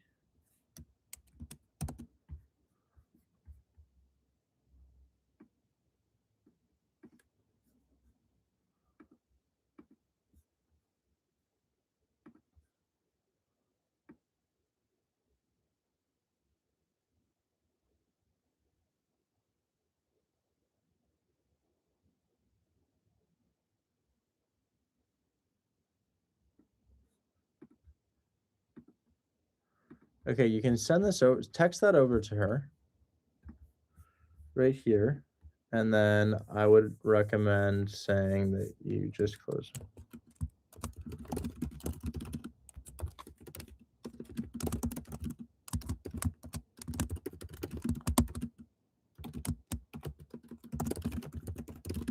Okay, text her the info I just DM'd you, okay?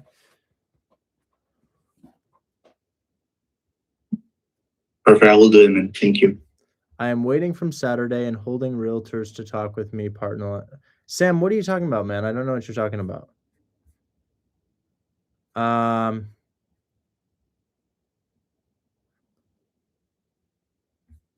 Help me sell my first deal. Guys, if you need to sell a deal, remember, just submit it to my team. I've got a team of employees. It costs me $30,000 a month, and all we want you to do is submit deals to us. That's the whole purpose of this community. If you type hashtag submit, you can send anything our way, and our team will review it. But if it's a bad deal, we will reject it.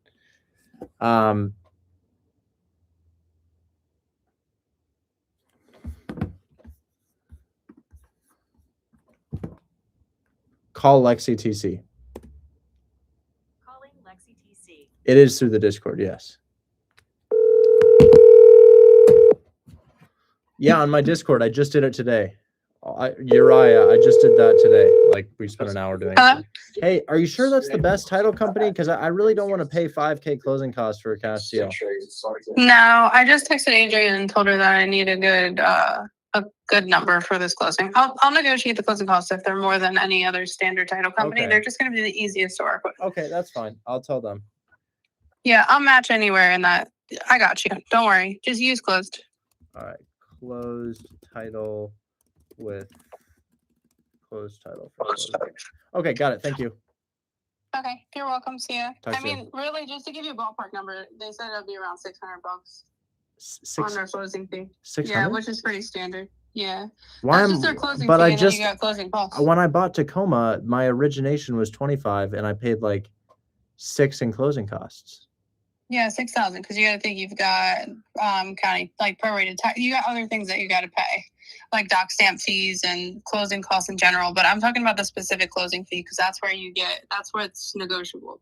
Oh, So if we went to another title company, they would charge either more or less. But this looks like a good number to me. So okay.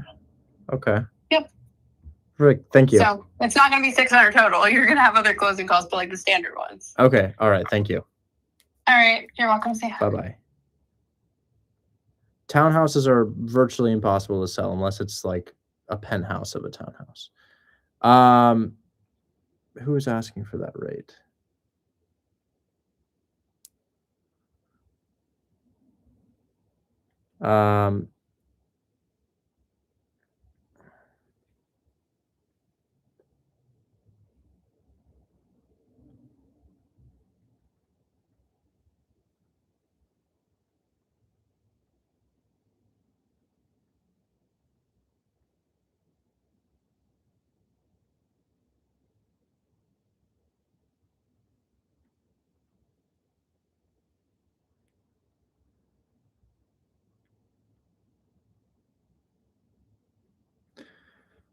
Okay. Now I need to call this realtor really quickly.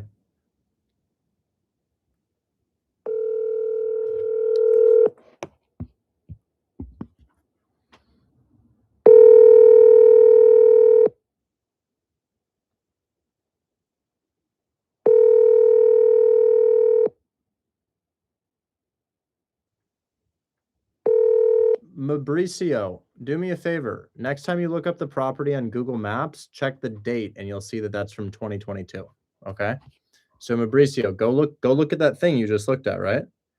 And then go take your eyes and go bottom right screen and you'll see, oh shit, that's 4 years old. That's a 4-year-old photo right there. I'm not live on Instagram, no. It's just been glitching so badly lately. It's embarrassing.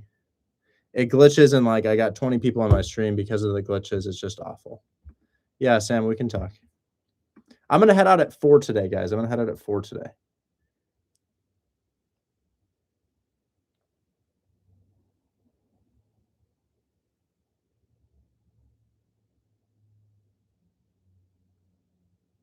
Okay.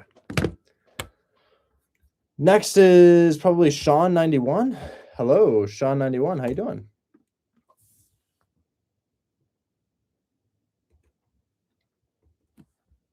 Sean91, can you hear me?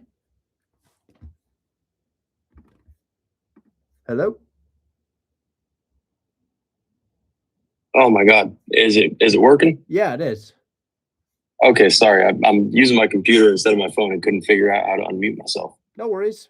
What's up? Not too much, man. So last Thursday, there was a duplex that you called the realtor for in Cleveland. That's kind of a wash. They got back to me and said that they wanted $100,000 down to seller finance it, Well, which kind of over that. But there is another thing that I've got the contract going through right now. That if you want to look at, it's basically a free house, just paying agent commissions in Georgia. okay. Free house is legitimately $0 down, but we will check it out. Well, aside from that's. I'll check it out. I'll check it out. There's some updated rules for the mortgage takeovers in the more expensive ranges, guys. But yes, let's check it out. What's your address on that? Okay. I'll send it to, I'll hand you over here.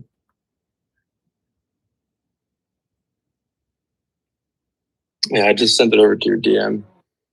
Great. Can we look at it as a community? Yeah, sure. Cool.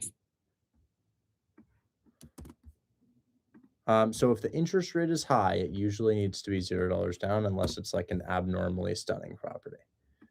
Okay, so this property, new construction, Georgia, cool. Okay. So you've got yourself a 6.7% rate? No, their interest rate's 5. Really? That's really good. Nice. Okay, so 5% interest rate. Yeah. And how much are we giving the realtor? How much are we giving the realtor? So, sorry, the realtor's getting 1335. It's 13,350. So they're getting the 3% of the asking price. We can try to wholesale it, but I haven't done one of these deals in like 2 years. These things used to sell, but not so much recently. We can try to wholesale it, but if I've got a 5% rate, I'm typically going to do like 5K down on something like this. Okay. It's just I haven't this stuff used to sell, but if we were going to sell something like this for that down payment right there, 13, it would probably need to be like a 2 or 3% rate. You know, and really anything above 2 or 3% on houses like this has lost like desirability entirely. I would say probably the only thing that we could do on this would be 5K down. But honestly, I get realtors to accept 5K down all the time for deals like this. So I'd say, hey, your seller would have to come up with the rest of your 13. I can only cover closing costs and the 5K to your commission. Okay. They might that say makes yes to sense. that. Yeah. They might say yes. It's just that these things have been really oversaturated. They used to sell, but not as much anymore. Gotcha. Okay. Yeah, that makes sense.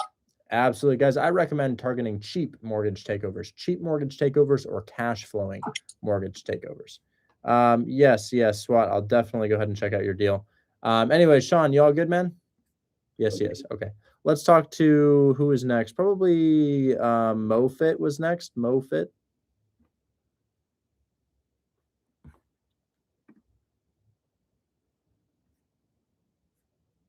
Oh, wow. Look at this. This guy just got look at this guy's deal. He just got a $6,500 assignment fee. I got to take a screenshot of that. Nice job, Will. Look at that $6,500 pending in his bank account right there, guys. Check this out. Hell yeah. That's another story post. I got to put that on my story. More proof of concept. More proof of concept. There we go. Nice little $6,500 assignment fee. It's pretty typical for us. $6,500. That's a good little fee right there.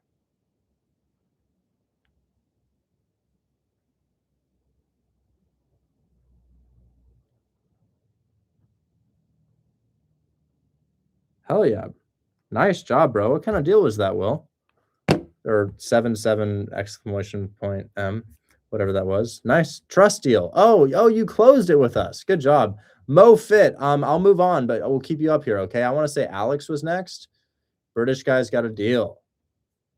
Hey, Richard. This is the mortgage takeover still. The real estate agent is being really annoying with it.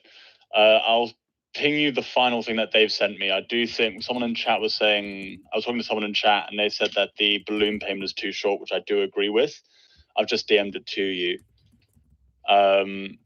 But they also added a few things in the inspection option stuff that I don't fully understand what that is.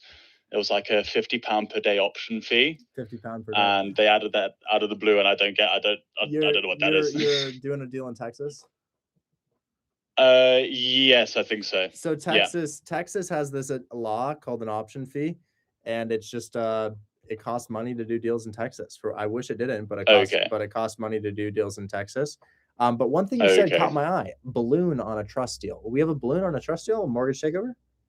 So it's a hybrid deal. Sorry. Okay. So we were taking over 897 mortgage, and seller financing a total of 278. Okay. So for a total pay of 1.175. Right. That's okay. Yeah, option fee is standard, man. Option fee is standard, and there's not much we can do to get around it. But I will say that doesn't exist in any other state but North Carolina, and I hardly do deals in North Carolina. So, so I would say your option fee is only going to be a factor in Texas and in North Carolina, maybe one other state. But yeah, unfortunately, that's just there. You can negotiate it. I would say, hey, how about $30 per day? Or you could find somebody in the Discord to say, hey, pay this for me and I'll partner with you on the deal. Okay. Yeah, I'll see if I might be able to do that. I'll have a check of everything. There's a ton of ways. Like, for example, watch this. Guys, if he were to offer you 10% of his assignment fee on this deal, would you pay his option fee for him? Chat, anybody in the chat, would somebody sign onto his deal with him for 10% of his assignment fee if you paid the $30 per day option? So you got a ton of people in the chat. So just in case you don't want to, don't want to, this guy says I'll do it for 5% of your deal. I'll do it for 5%. Oh. It's a solid return. It's a solid return. Anyone for 2.5? Anyone for 2.5? You know, there you go. So, dude, that's what I would do. I talk about it from time to time, but yeah, Texas does have that option fee, unfortunately. Oh, okay. Yeah. Yeah. So the only other, I think Amma was saying that the main thing other than that is the balloon payment. They wanted in 18 months, which I just don't. Yeah. No. I'll email them. Yeah, my only worry is that I think we're at the end of our tether for emails back and forth because it's just been slightly aggressive on their part. Don't I'm like, do look, this is all I can do. 18. Minimum 5 or 6 years. Yeah. Okay. Yeah, I'll email them back and say that. And just on this, what do you think the likelihood of this actually selling as a sale is? At the moment, if you get a 6-year balloon, that could be good. What are my terms? What's my purchase price? Purchase price, total purchase price, 1.175 mil, down 110. Okay. What's my cumulative payment with taxes and insurance, including payment to the seller? Sorry, what was that? What's my cumulative payment to the seller? Operating expenses is 12,255. So 12,255. Damn, what does it bring in? 15,690. Oh, dude, it doesn't cash flow. The calculator's saying it does 28.7. I don't know how you got there. Look at this. Guys, if we have rent, what do we do? What's the first thing we do to our rent? 0.8. 0.8. So yes, 0.8. So that brings our 15 down to 12. So, I'll put it this way. Let's say you collect 15 racks a month, okay, for rent. But let's say yearly you collect 180,000 for rent, right? But it takes a month to find a tenant, right? So if it takes a month to find a tenant, you only got 11 months of 15 racks. That means 165 instead of 185. That's a 9% difference off of total collected. So we take roughly 10% for vacancy. We take another 10% for any sort of issues we might have throughout the year and management. And that turns our $15,000 into 15 times 0.8, $12,000. So we're not looking at a lot of profit on here. In terms of monthly cash flow, I would say putting down 100 for that would not be ideal. If I send you over the what the calculator is, or just on Discord, because I don't know how this has been spat out. Then are you using my calculator? I don't know if I've said the right thing then, because are you using my calculator, this one, or are you using the one that's in calculator? Because The one that's in calculator. Because I have never liked that one, and I've asked to delete it repeatedly, but people are like, I like it, I like it, I like it. And I'm like, all right, okay, fine. Like, chat, do you guys like this or no? Do you guys like this calculator? Because I don't ever use this calculator ever. But Lastly, let's go over. I think y'all use this calculator a lot. I don't use this at all. I use my calculator, which I believe is available. So creative offer oven right here. Yeah, that's my calculator right here. This is what I'm using. And it's very simple, but this one is overwhelming to me. But what is the chat saying? Gives it. Oh yeah, see, look at this. All these people like it. I don't use that one though. But see, this is why I haven't gotten rid of it, because they all like it. Guys, here's my calculator. Go ahead and make a copy of it. Is BuyBox Creative broken? No, we've just redone our user interface because it is now a marketplace, which I will be reviewing tomorrow. We will do a BuyBox Cartel review tomorrow. Anyways, Alex, unfortunately, we're a little far on cash flow. Yeah, I'm just confused as to what, because total PITI is 8,008. I thought you said it was 12. So I don't know why. Yeah, I don't know why the calculator spitting out 12.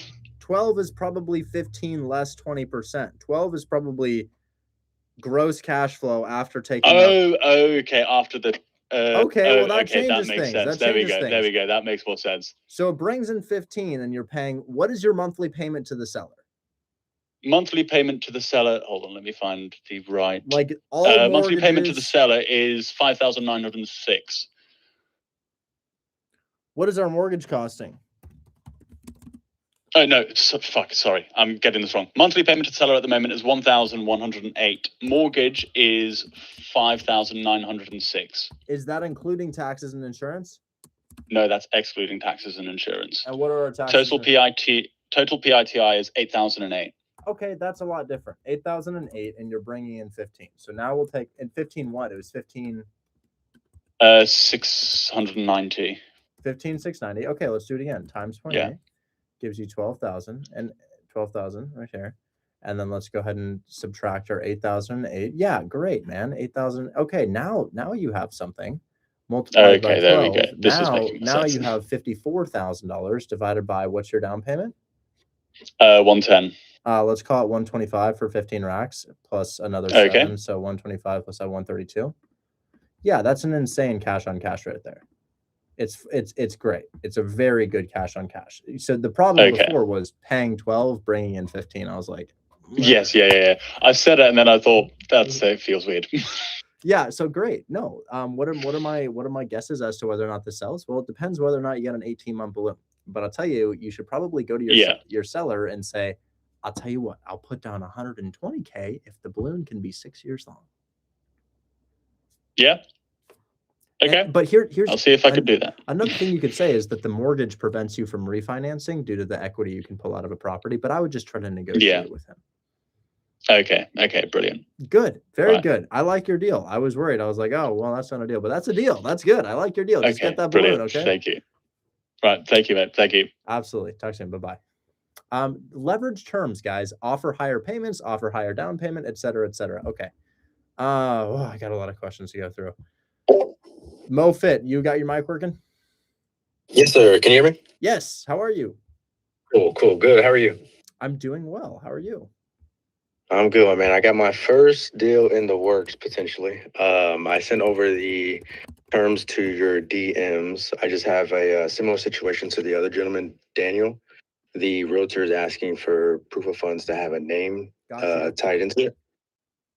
But it's a single family. Well, there's 3 individual properties on the 3 individual buildings on the property. There's a turnkey 2-1 that is bringing in about Herd is saying 800 to 900.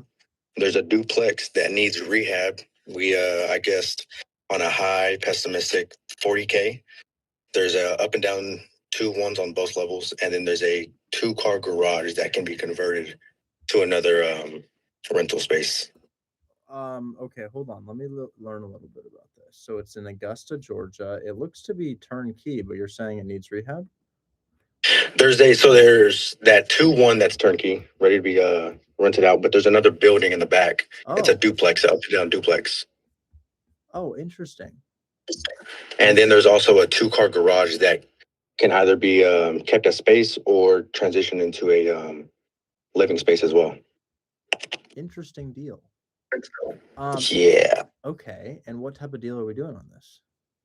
So I was confused on it being either fix and flip, but I was assuming it was going to go into a Section 8. I know Section 8 don't like to put that much into rehab, but assuming that it was a duplex, the gray area in that. But on the low end on rentals on all three, I was quoting about $2,400 in total rental income once everything's refurbished and everything. I think we should shoot our shot. I don't know what's going to happen. It's weird. I have an accepted offer. It's listed at 105. I have an accepted offer at 78. We will try. I do a lot of deals in Augusta, and we will try. It's weird. It's not my normal thing, but yeah, it's a big value add. It seems like a lot of value could be added to this, and I feel like somebody might be down for it. It looks cool. So yeah, you just need them to say yes to the proof of funds. Yeah, exactly. Okay, let me get you one with a let me get you a proof of funds. Hold on.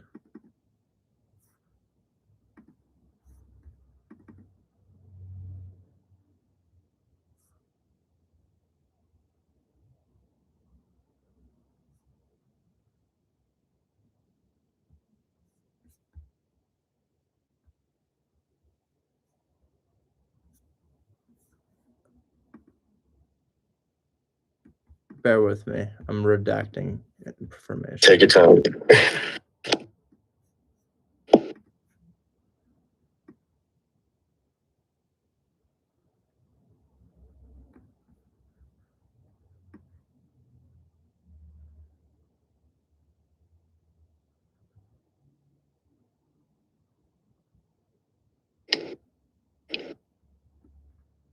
Okay.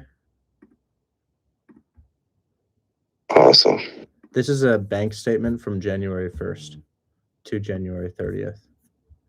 Perfect. And you're sending us my DM? Yeah, it's in your DMs. The only thing is the LLC is called Hold My Hand. Hold My Hand Wholesale LLC. So I redacted the name of it. It doesn't actually show an LLC at all, but maybe what I could do is maybe I could put text over it. Yeah, maybe I can. Hold on. Okay.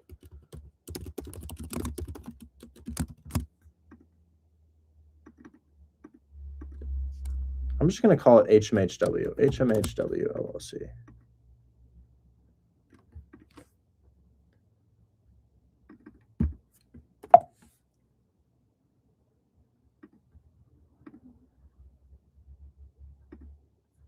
And I just want to make sure it'll be okay that I'm signing the contract and then sending it over to Dispo. That shouldn't be a problem. Yeah. The agents, I mean, the thing is, still needs to be in your name. I can't sign for cash deals, so I won't sign for a cash deal. This is just to hopefully you can make up a plethora of excuses. I did it earlier. I was like, well, our LLC is closing on a number of properties right now. The funds are in my name, so I'm going to close on my name, but I might set up another LLC prior to the close of escrow. Okay. I'm just seeing if we can bear with me.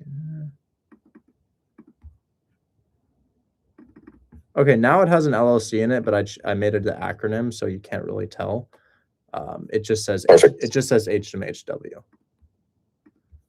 Cool. Okay. Yeah, go ahead and send the second one. The first one is irrelevant. The second one, yeah, do that one right there. Here you go. Okay, awesome. Yeah, this will come in clutch. My pop stream trial just ended, so hopefully we can get this in and I get back on the database. Absolutely. Somebody says, isn't that fraud? If he signs his name for my LLC, it is fraud. But what's going to happen here is that I'm going to send them my proof of funds, which is legitimate proof of funds. He's going to sign his name on it, and they're just going to put the contract in his name. So the agent asked for proof of funds with the entity's name on it, but we're going to make an excuse and just say, hey, well, go ahead and put it in this name. This LLC has funds tied up or something like that. So I would say the fraud would happen if he represented that proof of funds as his own, but I am his partner on it. I just want him to sign. So it's like we're going to sell the deal together, but I want him to sign because I only have 50-50 confidence in the deal selling. Does that make sense? Anyways. Okay. Will, tell us about your deal, man. You closed a deal, Will. I'd love to hear about it. Make sure you don't sign for my entity, guys. Will, are you available? He closed a $6,000 deal today. Hey. Hey, how's it going? Can you hear me? Wow, face reveal. Hello, hi. Yeah. Hey, how's it going? You've been here for, what is it, like over a year, right? I recognize you. I actually joined in February last year. Yeah, there you go. So he's been here for a year or so, and you just got yourself a deal closed, bro. That's fire. You got a $6,500 trust acquisition agreement closed? Yeah, I did. It was a property in Houston. I just DM'd you the address if you want to pull it up. Yes, let's look at the. And then I have their mortgage statement right here and everything like that. Purchase and sale agreement, all that good stuff. You pull it off Zillow? Yeah. It was on Zillow. Hell yeah. It was everything you taught. You pull a low equity list, like 20% equity or less, and then you give them a call. Dude, this is exactly what I'm talking about, man. So I'm sure you weren't the first person to call them. So I guess we'll start with the numbers of the deal first. It's listed for $280. What do they owe? They owe, let me see here. The outstanding balance is $241,800. Solid. And let's so 241,000. And let me guess their interest rate based on when they copped it. So they bought this thing. Oh, it doesn't tell me when they bought it. When they buy the house. Let me see. Well, I guess I just asked their interest rate. What's their interest rate? They bought let me see. We got a 3.5. 3.5% interest rate. What kind of, so my experience on these is that you should probably put down 10K for this. What'd you put down? 10K. Oh, you 10K down? Yeah, 10K. Okay, good. And good, not good, only good. that, but the agent reduced to 2%, and then 5K of the seller's proceeds was to catch up arrears. Okay, good. Guys, that's what I thought. People show me because it's not cash flowing. How do I know it's not cash flowing? Well, it's just this house probably rents out for $1,800, and I bet your PITI is like what, $2,100? It is $1,821 regular monthly payment. Nice. And what does it rent out for? Let me see here. Usually they break even. Usually these things break even. Yeah, that's pretty much what it was. If I'm not mistaken. So Zillow tells me the rent is going to be $2,000. Yeah, $2,000. So it breaks even as a rental, which is why I said 10K down. And that makes sense. That totally makes sense. This is a cookie cutter deal. You guys can go after these things, but we can't put the same 10% down we used to. You can put 10% down on the cheap mortgage takeovers, even 20% down the buyer's side, 20% down, maybe 12, 15% down on cheap mortgage takeovers. But on something like this that doesn't cash flow, but it has a really nice rate, it can be a great deal, but you're going to need to get that thing for probably $10,000 down, maybe like 4 or 5% of what it's listed for as a down payment for the end buyer.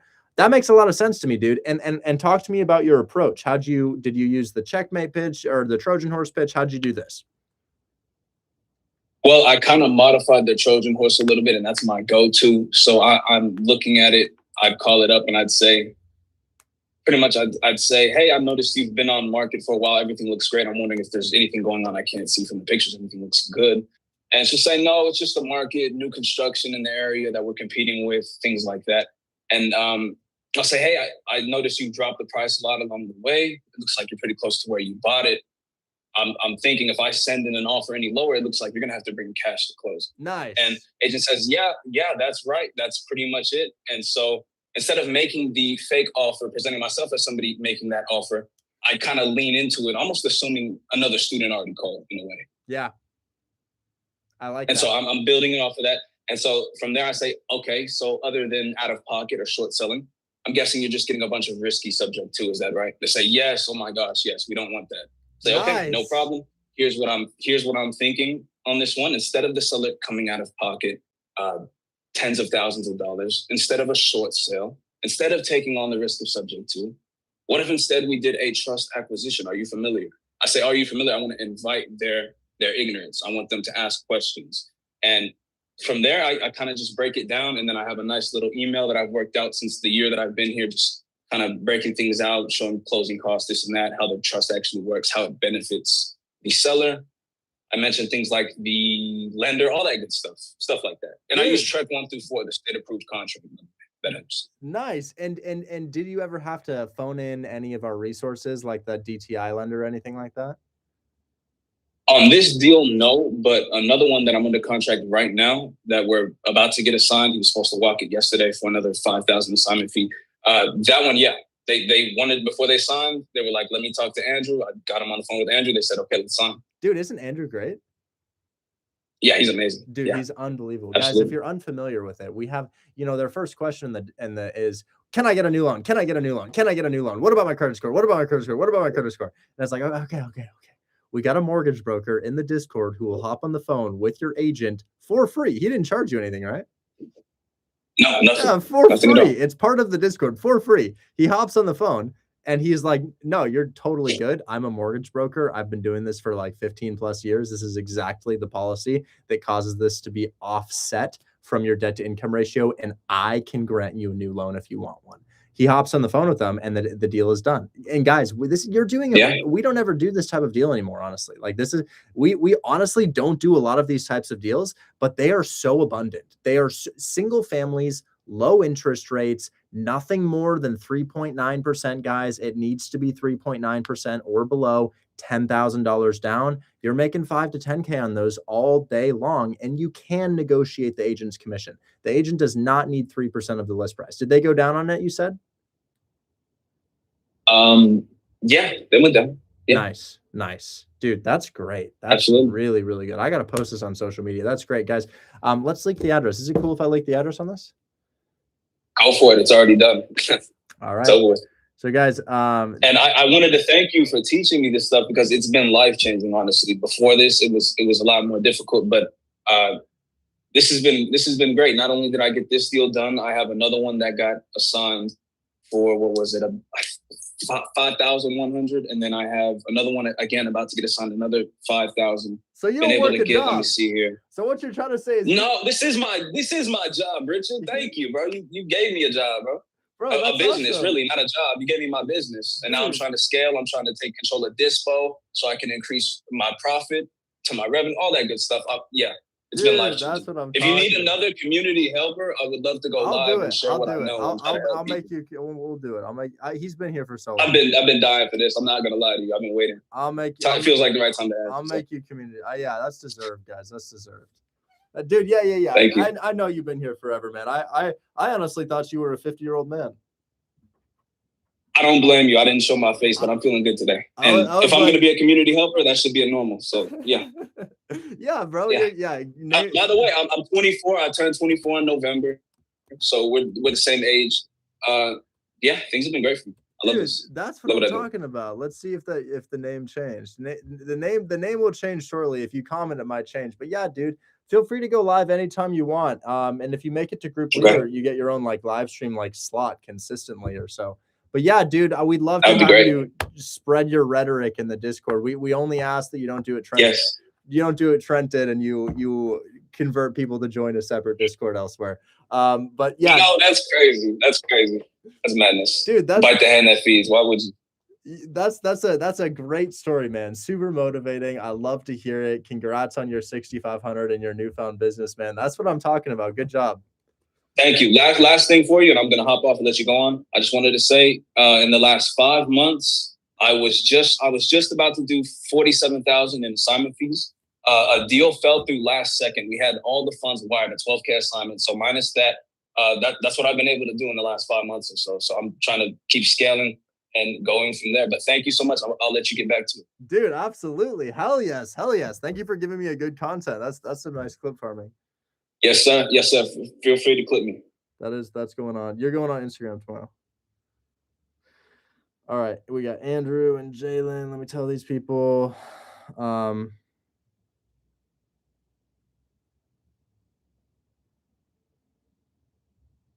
Okay. Dude, great job, and congrats on the deal. Congrats on Community Helper, man. I'll be looking forward to seeing you around, man. Good job. Well, I think we lost him. I think we lost bro. But we got a number of other questions. Next, I want to say is Sam. Hi, Sam. Hey, Richard, how are you? I'm doing well. What's going on, man? It's all good, man. I'm trying from the weekend, but we got you now on Monday. Okay, all right. I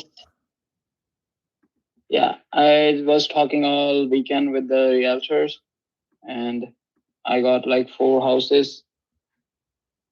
I checked everything, the location, time, spot, everything good, Google Map.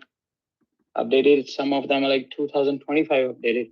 So they are good location. I send you one of them, if you can see. Okay. But privately. Okay, just a sec, man.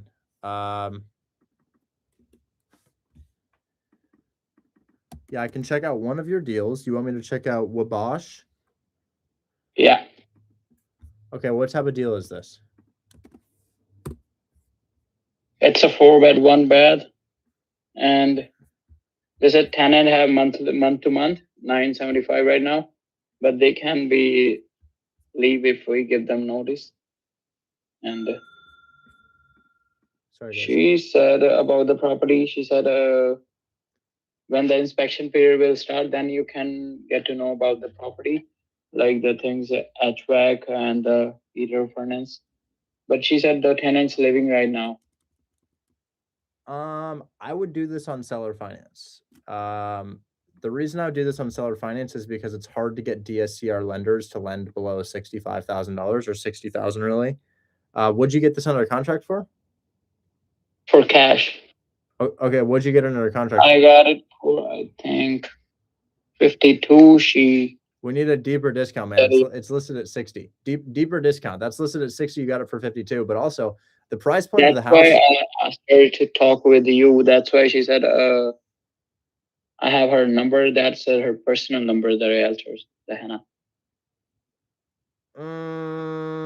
This is not a good cash deal, man. Unless you get it for fix and flip purposes. This could be a good fix and flip.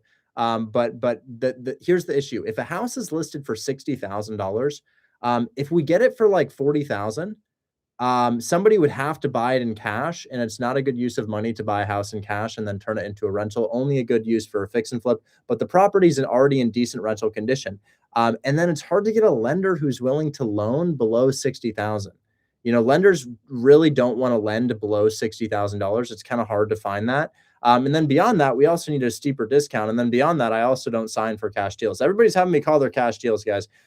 I'm looking for cash deals, but guys, the type of cash deals I'm looking for are distressed at a discount. So distressed at a discount with fix and flip potential, or $80, $90, $100,000 house at 0.7 of list price. But if it's a $60K house and it's turnkey, it needs to be seller finance. So dude, how about you make this offer? I would make this offer. I would do $80,000. I would offer them $10,000 down, $10,000 down.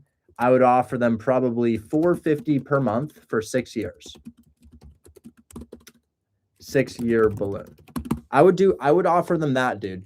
But yeah, it's just this thing in cash, man. You probably need it for closer to like $35,000, which I know is a steep discount, but it has to be something that somebody can flip for a profit, even though it's already in good condition. Okay. Anyways, dude, I'm sorry. I can't give her a call right now, but I put an offer in the chat. Please go ahead and convert them to that offer. That would be an awesome deal. You'd make like $5,000 on that.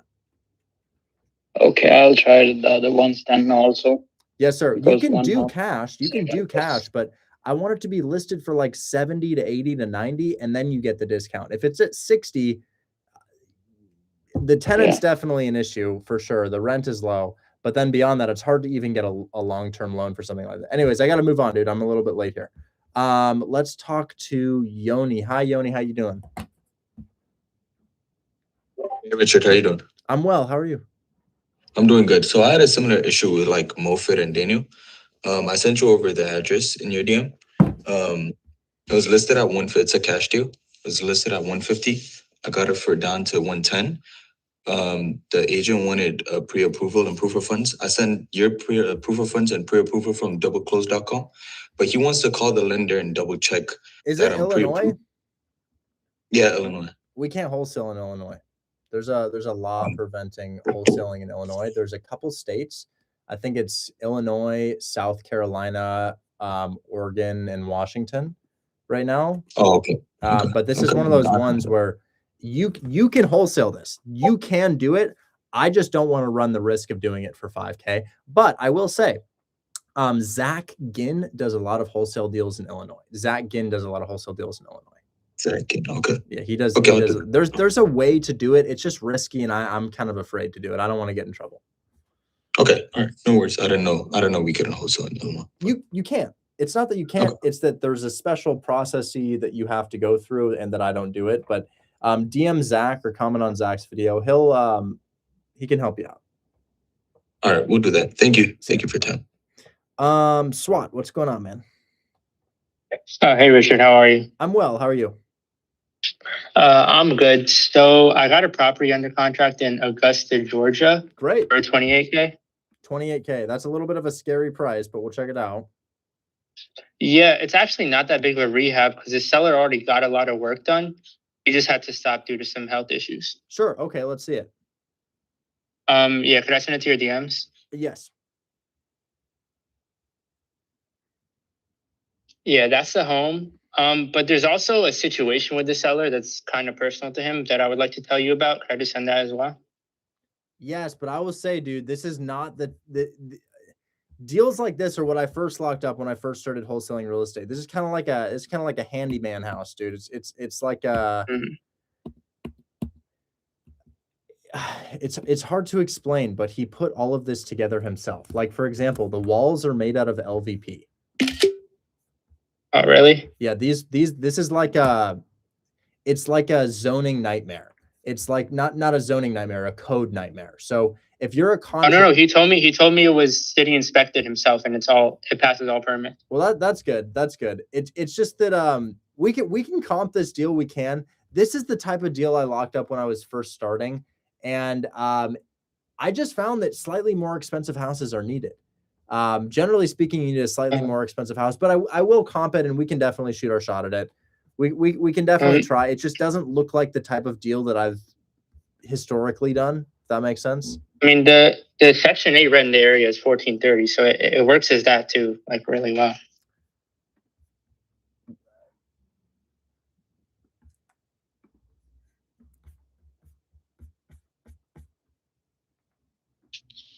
Okay. And then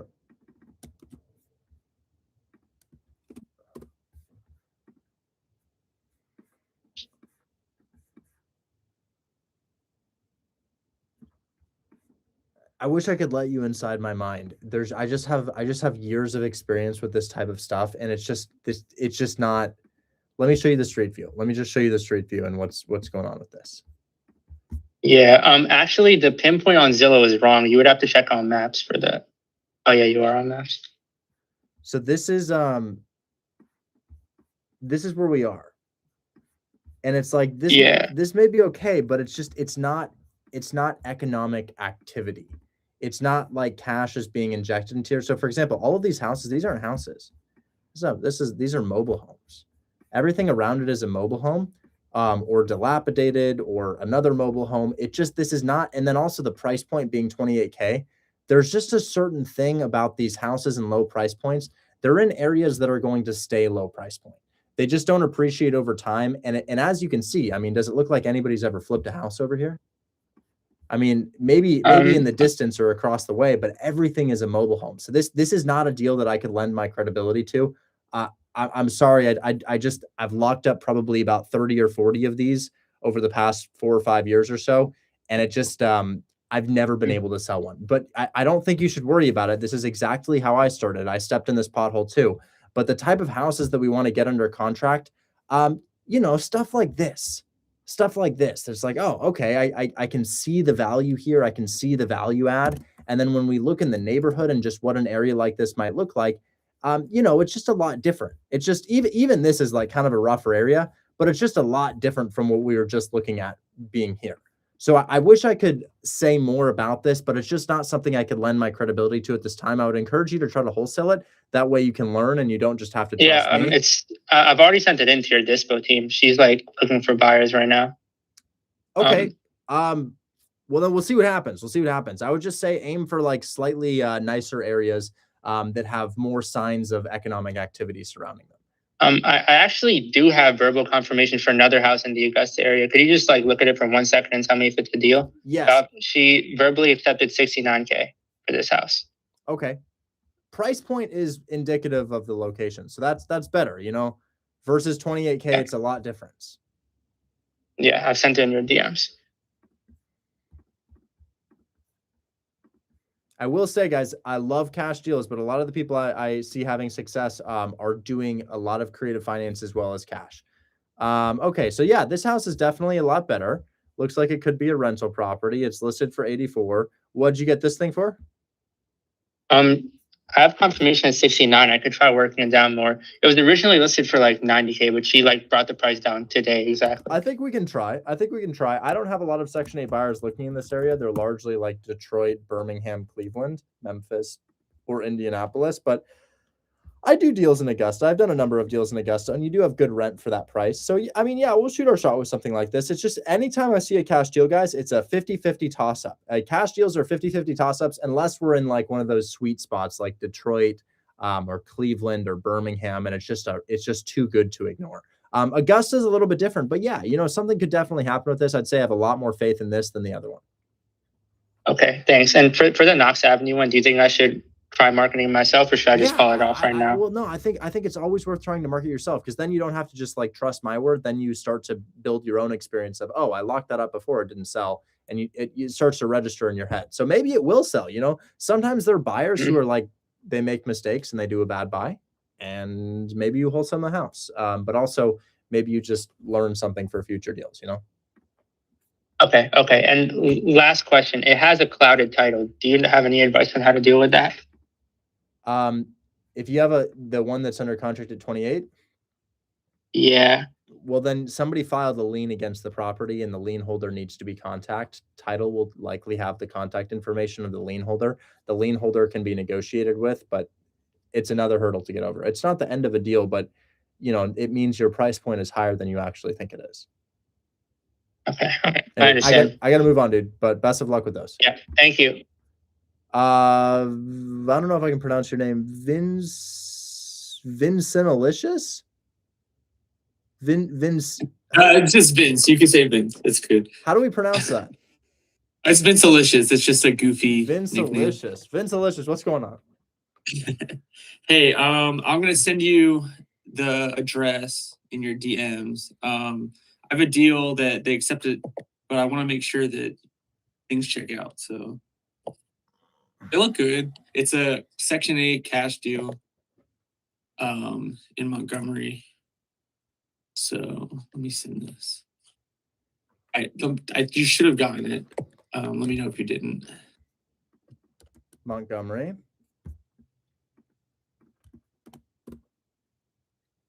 $60,000. Yeah, they accepted 45, and yeah. I can't get lending on a price probably below 55 or 60,000. DSCR lenders, they just don't really fund below that. So unfortunately, we'd have to do a fix and flip on something like this. So I'll see if there's fix and flips in the area, but it's a lot like what we had just discussed with the previous individual. It's hard to get DSCR lending below $55,000, which is not to say we should increase the price, but notice the listings around you: 45, 85, 45, 70, 80, 58, 16, 22, 30, 75, 70. And then also notice it's kind of a highway house, being so close to the highway, which is going to hurt retail desirability. Looking in the area for fix and flip potential rather than rental, no economic activity in terms of the flip. So this is our neighborhood right here. And we can see that all of our sales are 12K, 30K, 55, 70. So, you know, for somebody to buy a rental property in cash, the cash on cash return is destroyed by paying cash. It's like we typically only have to put down the down payment. Now we have to put down the entire purchase price. So it makes it kind of hard to buy rental properties in cash, but this is what we're seeing. We're seeing turnkey properties or close to turnkey properties here selling for $23,000. It lets you know a lot about the area. This is the pothole that I stepped in when I was new, guys. I went to areas like this and I was like, well, this is what I'm going to be locking up. But if you're going to do a deal like this, it needs to be seller finance. This needs to be seller finance. So I give you the exact same offer as the last guy. 80,000, 10K down, $450 per month, balloon on 6th year. Okay. Yeah, I wasn't familiar with the like under 60K or 55K threshold before I got on here today. So no worries. I would say that if y'all wanted to do a cash deal in Montgomery, Alabama, I'm putting in my price point at 110,000. I'm pricing them high to low, and I'm looking for something appealing. Ideally, 4 beds, 1 bath. Any 4 beds around here? Yeah, 4 bed, 1 bath. I want to see if it's in good shape. Yeah, great shape on something like this. And I'm locking up this bad boy for 70. This thing for 70, all day long, that's a great deal. But it's a foreclosure, so it's bank owned, so we move on. But yeah, 4 bed, 3 bath, 109,000 square footage. A little bit big on this, so I'd look into condition because it's kind of a big square footage for a property of this price point. But yeah, these deals are feasible. But I love to be at like 80, 90, 100K, and we get like 30K off of that. okay, I got you. Yeah. Anyways, I got to spin the wheel, dude. All right, thank you, Richard. Catch you later. Guys, there's nuances. Keep studying. Keep studying. I can't tell you how many deals I locked up before I got myself an actual sold contract. I still have my first ever assignment fee. I'll have to show it to you guys, but it was a fix and flip that I sold to Kelly for $2,700. It was nothing. Tiny little fee.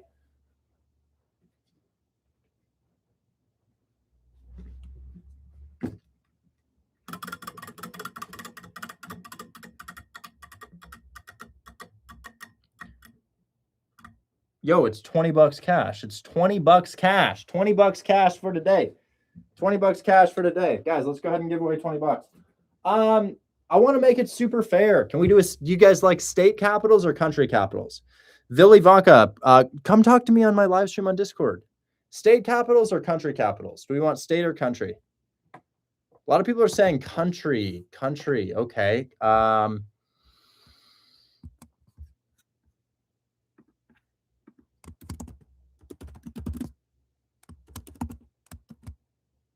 Capital of Iran?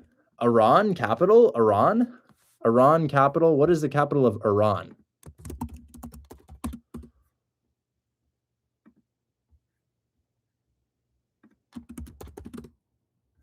Oh, is that Brock? I think it's Brock. I think we got Brock for the win.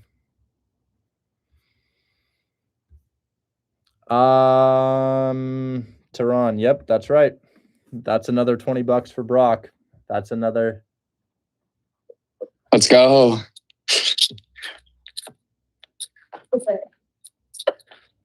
Bro, let's give you some more money. How much money have we sent you? Too much. Guys, he has like a side hustle. You know what his side hustle is? His side hustle is joining my live stream and answering trivia. He probably makes like $50 a week. And I got my bidet. Thank you so much. Oh yeah, you try it out and think of me while you're using it? Yeah, all the time, every night. That's great. Thank you.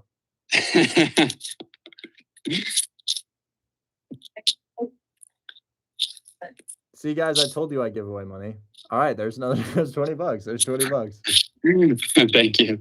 Guys, I'll catch you on the next one. Thanks so much for hanging out with me. We'll do another giveaway tomorrow. Make 10 calls per day, 10 conversations per day. Catch you later. Bye-bye.